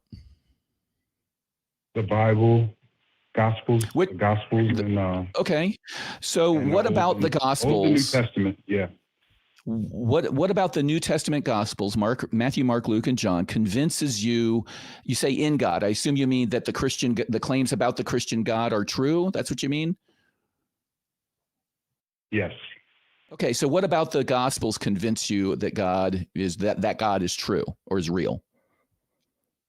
Very simply, it's just the testimony of Christ, what he did, and the record of him in the world that we observe. So do you believe everything you read, or do you like to know who wrote it and where it came from? No, I don't believe everything I read, but there are a lot of things that I do believe that I read, yes. Okay. And when I read something that I'm going to accept as true or not, I like to know who the authors are, what they were writing, who their audience was, when it was written, what evidence they had, what evidence they can point to. Who wrote the Gospels? Let's start with that. Who wrote the Gospels? Traditionally, we have the titles on the titles of the Gospels: Matthew, Mark, Luke, and John. Yeah, but that's not my question. My question is, who wrote them? There's actually, I know that there was a dictator in the book of Romans. Paul dictated Romans to a guy called Theophilus. So there's one guy that we can name who wrote Romans. Is that the Gospels? Wait a minute. Was it Theophilus? I might be actually calling his name wrong. I think it was, what was that guy's name? It's irrelevant because you're not talking about the Gospels. My question was, who wrote the Gospels, not who wrote Romans. Who wrote the Gospels? Matthew, Mark, Luke, and John. Who wrote those? With people who saw Christ in the flesh. Okay, sure? That's not true. At least none of the books claim that to be true. Do we have any original copies of any part of the Gospels? Are you saying the Gospels do not claim that we saw and eyewitnessed the Christ in the earth, in the flesh? We are saying that the Gospels do not claim that their authors were witnesses to any of the events described in the Gospels. None of them say, I saw X. Well, more importantly, Luke 1:1-4, specifically, let me quote it because I got it right up here in front of me because I knew you were going here. Luke 1 says, many have undertaken to draw upon an account of the things that have been fulfilled among us, just as they were handed down to us from those who were from the first, were eyewitnesses and servants of the word. With this in mind, since I myself have carefully investigated everything from the beginning, I too decided to write an orderly account for you, most excellent Theophilus, so that you may know the certainty of the things you have been taught. Luke The author of Luke is not an eyewitness to anything. He's an investigator of everything. That's it. So of the four that you claim to be eyewitnesses, Luke specifically said he's not. So you have three that you need to prove somehow are actually eyewitnesses and not some of these accounts that Luke is talking about. So is that news to you, watcher? Is that news to you that the authors of the Gospels never claim to be eyewitnesses, only talk about other people's claims, and at least Luke says explicitly he's not an eyewitness? Is that news to you? No, that's not news to me. No, not at all. So you knew that. Okay, I understood. I understand. So you don't. So the short answer to my first question of who wrote the Gospels is we don't know. We don't know who that was, right? We know certain names that are on the record. We do know certain names. Yes. The question was, do you know who put pen to paper and wrote the Gospels? And the answer is no, you don't, and no academic on the planet would even say that we do. If you go open up a study Bible, in the introduction to the Gospels, it will tell you church tradition says Matthew, Mark, Luke, and John, but we know that that's not true. We don't know who wrote these Gospels. Okay, can we agree on that? I mean, it's not true because we don't, Can we agree that we don't know who wrote the Gospels?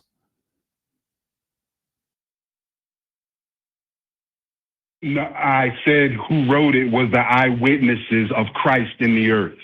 Okay, so that's not, we've already shown you that that is not stated or claimed in the Gospels anywhere. And at least one of the Gospels explicitly, as Jim said with Luke, says, I'm not an eyewitness. So I'm not sure why you keep coming back to that. All I'm trying to do is lay some groundwork here. This isn't even the conversation. I just wanted a starting point. Do we agree, along with all the academics, Christian academics, Islamic academics, atheist academics, all agree we don't know who wrote the Gospels? Can we agree with that? Point one, yes or no? No, I don't believe their testimony. No, I don't believe that testimony. No. You don't believe whose testimony? The author, the people who print the Bible? Like if you go, do you have a teaching Bible at your house? Do I have a what?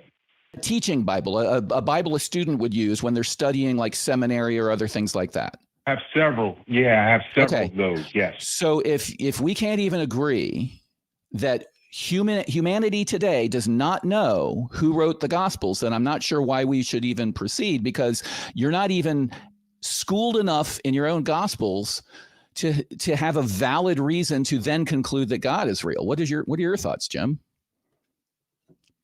Yeah, I mean, we start with Luke, of course. Then we go to Matthew and Mark, and we look at Matthew and Mark, and in the originals that we have, there's somewhere, depending on which biblical expert you're looking at, somewhere between 80-90% copy, word for word copy between Mark and Matthew. Matthew appears to correct Mark in several places. So I think really what you have there is one copy that may or may not be an eyewitness testimony. And even if it was eyewitness testimony, eyewitness testimony is the least accurate form of testimony, or the least accurate pieces of evidence you can use. So, okay, maybe it is, maybe it isn't. I don't think it is, because it doesn't read like first person testimony. Luke is definitely not. And John's just kind of in his own little universe, where he definitely pulls from Matthew, Mark, and Luke, but he also adds on quite a bit. In fact, most of the supernatural elements that come into the story of Christ come from John. The idea that he's a sacrificial lamb comes from John. We don't see that in Matthew, Mark, or Luke nearly as much as we do John. So yeah, I just have problems with this. Authorship? We don't know. Okay. Yeah. So the next point then is we don't have any originals. Do you agree with that, Watcher? We don't have any original copies of any portion of the Gospels. Do you agree with that? Yeah, I agree. There's copies. Copies can be true as well. So, and the Gospels, the stories of the Gospels started. Yeah, absolutely. But let me just verify. I want to make sure we agree on one more thing, and then we can start the conversation. So the Gospel stories, like many of the stories in the Bible, were started as oral tradition. They were told from person to person over time. And the earliest we can date any gospel claims, writings, is a generation after Jesus's death, like 70, 60 BCE. So the first time we think that anything was written down, even though we don't have the originals, is approximately a generation, 30 years after Jesus died. So we don't know who wrote them. They are anonymous. We don't have any originals. And the earliest facts we can look at and say, oh, they were aware of this history, so that we know that this had already happened in time. So it was written around 60 to 70 BCE for the earliest gospel. All of that, to me, creates a mishmash of stuff that I wouldn't rely on. Why do you rely on all that stuff? That's the conversation I want to have. Because God is faithful, because he's very faithful, and he demonstrates it every single day. Wait. You said you used the Gospels to convince you that there was a God, but now you're saying because of God, you believe in the Gospels. Which one is it? Yeah, it's both. I came to know God through the word of God that was in the Bible, the testimony of Christ, and then the demonstration of the fruit of that in my daily life has been the empirical evidence that I use to continue to believe. So what was it about the Gospels what was it about the Gospels specifically that convinced you that these stories were true? Christ's command to love God and to love my neighbor as myself. That command is something that convinced you? Like you thought it was a good command, so you thought it was a true accounting of what happened? Absolutely. Okay, so you believe anything that you agree with. Is that what you're saying? No. I'm not saying that. That would be very a problem, because there's a lot of things that I might like that are not good. I've experienced that in my life as well. So no, I'm saying. Okay, but you said that you believed in the Gospels because Jesus, the character of Jesus in the Gospels, did something that you agreed with, that you liked. I wasn't finished. Can I finish my statement? I just want you to, we're trying to get to the point. We've been through this about 1,000 times, and our viewers have been through it about 1,000 times. So if you could just, I asked a series of questions and then I let you explain yourself. And then I ask a series of questions and then I let you explain yourself. So you said, because Jesus commanded us to love, that's why you believe in the Gospels, that the Gospels are true. My point is, Jesus did something that you agree with, and that is why you agree with the gospel, that you believe the Gospels are true. Do I understand you correctly? Yeah, that'll be fine. I'll go with that. Yeah, I do agree with it. And I believe it's true. Yes. And you believe it's true because you agree with it? Well, not just because I agree with it, but because it's demonstrated in my daily life. Like between you and I, Jim and Cross-Examiner and myself, his command for me to love Jim and to love you, I agree with that. And I think that that's very, very helpful, and it's demonstrable evidence of the truth of the matter. Sorry. How does that prove God exists? How does that prove God exists? How does that prove that the Bible is true? Well, Christ is the proof. Christ is the proof in the flesh. But what evidence do we have of Christ if not for the Gospels? All of the eyewitnesses that saw him. Which eyewitnesses? Which, name them? Who? Where? How do we know that they're real? We don't got all the names. We don't got all. Paul was one of them. But we don't have all the names. Paul never met Jesus. Sorry, you go ahead. We're saying the exact same Jim, thing. You. Paul never met Jesus. Go ahead. Paul never met the living Jesus. Paul had a vision. That was all he had. And then he took that vision and he went to supposedly to Peter and the apostles, and they said, yeah, we don't disagree with anything you say. It's what Paul claims, right? Paul never saw Jesus. He's not a witness to Jesus. He is a witness to, at best, he's a witness to a hallucination, right? So no. So you don't have witnesses. You have, at best, if I steel man your argument, you have three witnesses: Mark, Matthew, and John. Mark, Matthew, and John give us three completely different stories that in many cases cannot be reconciled. So how does agreeing with something prove that your God exists? And you can't use eyewitnesses because you can't point to any that are worth anything. Paul is an eyewitness. No, he's not. To what? Paul even says Paul it. is You an want me to read the eyewitness. passage Paul is an your eyewitness. unbelief. Hold on. Watcher. Paul is an eyewitness to what? What did he see, sense, smell, hear?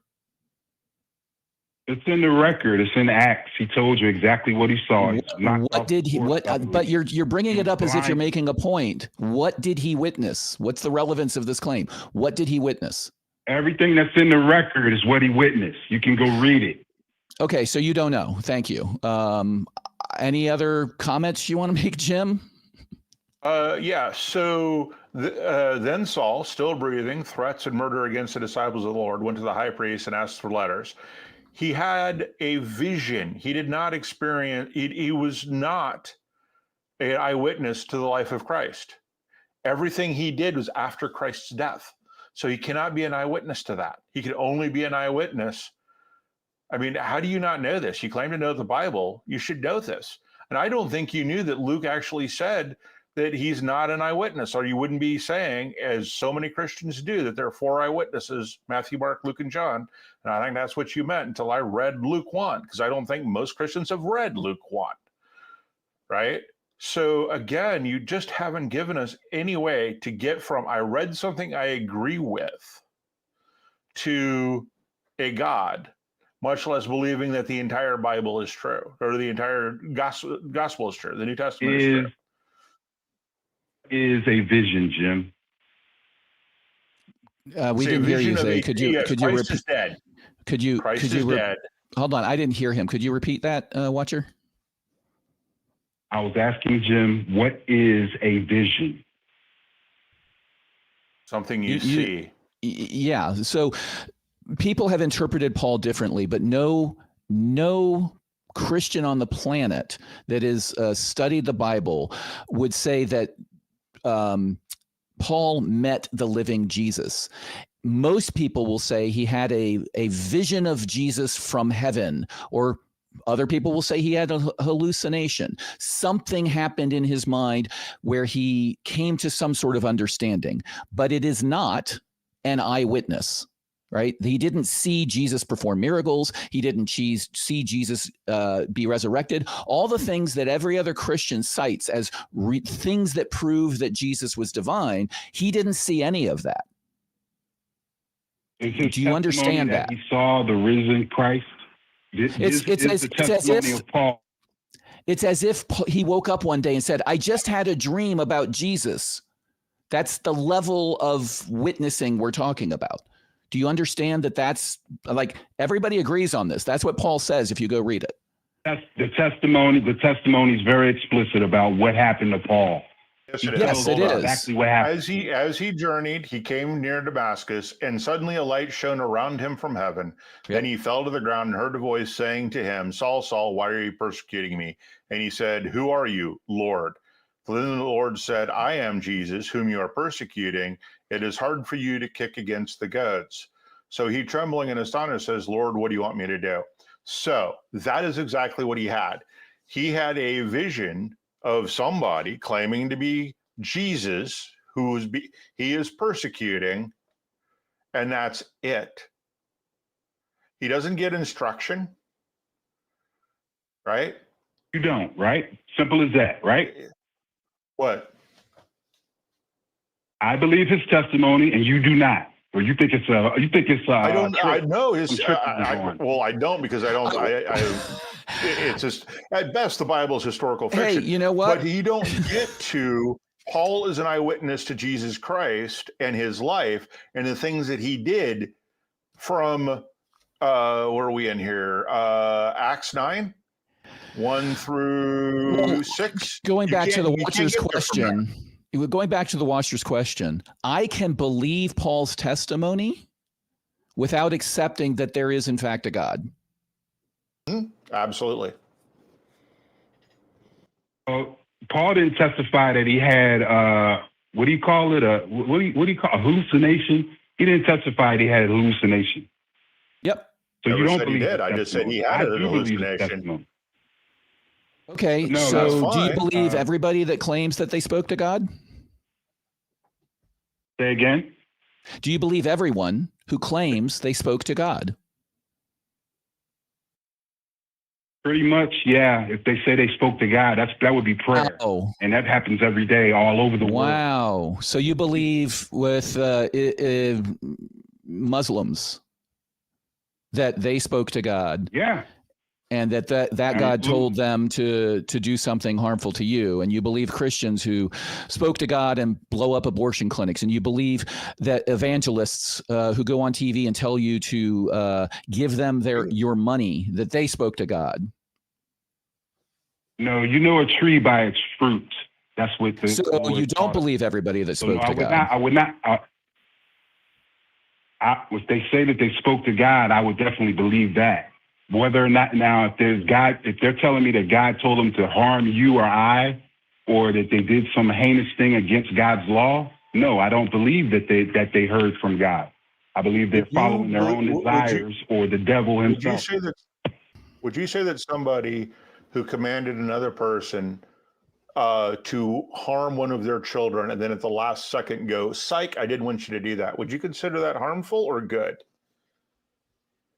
It was good, absolutely good, because it foreshadowed. Oh, it's good to torture somebody. It's good to torture a parent. All right. So here's let's.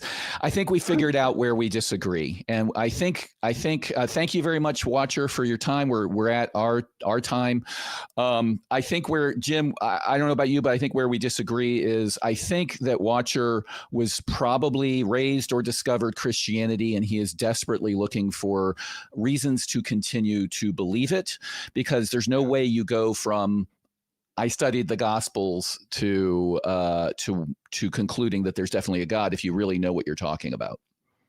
Yeah, I think if you study the Gospels, not just read them, I mean, we could have gone into the Last Supper and when that is according to which Gospels, because you can't really reconcile this without making some really, really outrageous claims about timekeeping and other things like that.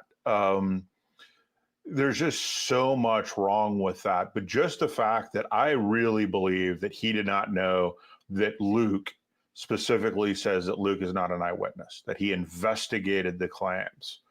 And that's what leads me to that conclusion. When somebody calls up and says so confidently in this, like, I believe God and the Gospels are true and God says love everybody, and then you start asking these questions, which, listeners, that's why we do it. We ask a series of questions before we let you talk, because we want to figure out what you do and don't agree with and what you do and don't know. When you reveal that you don't know that the Gospels never claim to be eyewitnesses, and one of them says that they aren't, when you don't know that Paul never met the living Jesus, you need to go read your Bible. I will encourage you to go read it and study it, because the people who have been teaching you your Christianity are probably as ignorant as you are. And I don't mean that in a negative sense. I am ignorant about a lot of things. Jim's ignorant about a lot of things. Our producer, Greg, is ignorant about almost everything, I think, right? Yeah. So when you go and you actually read the Bible and study its history, study where it comes from, you will realize, like a lot of people do who go to seminary school, that there's not a lot of there, that you are being taught things as being true, and it all becomes self-referential. If I told you that Dumbledore said to love everyone and free the house elves, you wouldn't say that Dumbledore is true and exists. Yet you do that with Jesus because people around you are saying that it's true. So I would encourage you to continue in reading. Yeah. Take the four Gospels and put on a timeline all the events that happen in them next to each other, and take a look at how they represent all of these events, because they don't all line up. And what you're going to realize is that Mark ends with the women ran away. The Great Commission's Mark, right? Yeah. Is an afterthought. Right, it was added, but how do you reconcile the Great Commission with "and they ran away"? and didn't say anything to anybody. So how do you get any of these stories if they said nothing to nobody? Clearly, they talked to somebody, right? And look at where Matthew appears to talk to Mark, and then figure it out that way.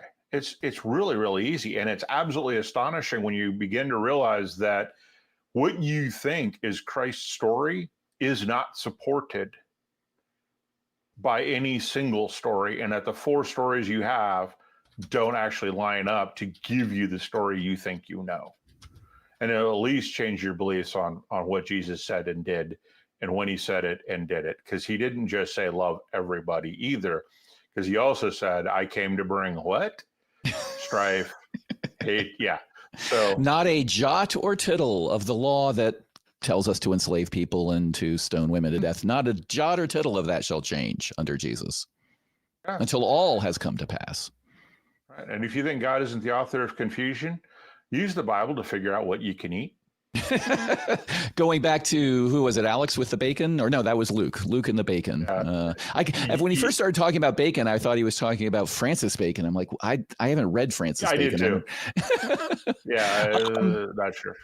Well, yeah. Jim, I wanted to thank you. I know we had one other call. I'm sorry we didn't have time to get to you. This ran long. We had some long calls in there. I did want to thank our backup for helping out tonight. Do we have Ben on the line here? Hello, Ben. Hey, how's it going, guys? Hey, Ben. Hey. The least ignorant of us all. How are you doing? I'm doing all right. I've just been enjoying the wacky, crazy, fun times on some of these calls. Oh, my goodness. What's your thoughts on there? Do you have any notes? Oh, sure. Just like the last one, it always perplexes me, the shifting of what proof is. Oh, the proof is in the Gospels, but the Gospels are proved by God, and the proof is what the teachings of God, but the teachings can only be true because they're reinforced by the Gospels being true, and then it ultimately came down to like, well, I feel like those are correct, so that must mean that they're an actual source of truth, but I'm only believing that because of what I heard from the Bible in the first place. It just well, we all know that the proof is in the pudding, right? Oh, sure, yeah. That's the part of the original copy we don't have, is the recipe for the pudding. Damn it, that didn't survive. The Dead Sea Scrolls pudding. Well, you can't have any pudding if you don't eat your meat. So that's true. Very good point. Well, I really want to thank you, Ben. For those who don't know, we have a backup host in case something goes wrong technically. So thank you very much for being here. And thanks as always to Jim, whose knowledge of these sorts of things far outstrips my own. You made a lot of great points tonight that I think I would have missed. I really appreciate you being here. Yeah, it was fun. And you made some points too that I hadn't thought of. So. Oh, great. That was good. That rarely happens. All right. Well, it happens more than you think. Humble as always. That's right. Well, I guess the show, will see you next week, everybody. We're here at Sundays at 4:30 p.m. Central Time. Join us now in the after show. I know I'll be here. Maybe some other people will be here on our Discord. And thanks again for everybody showing up. And be careful out there. Believe in the things you have evidence for. Bye-bye.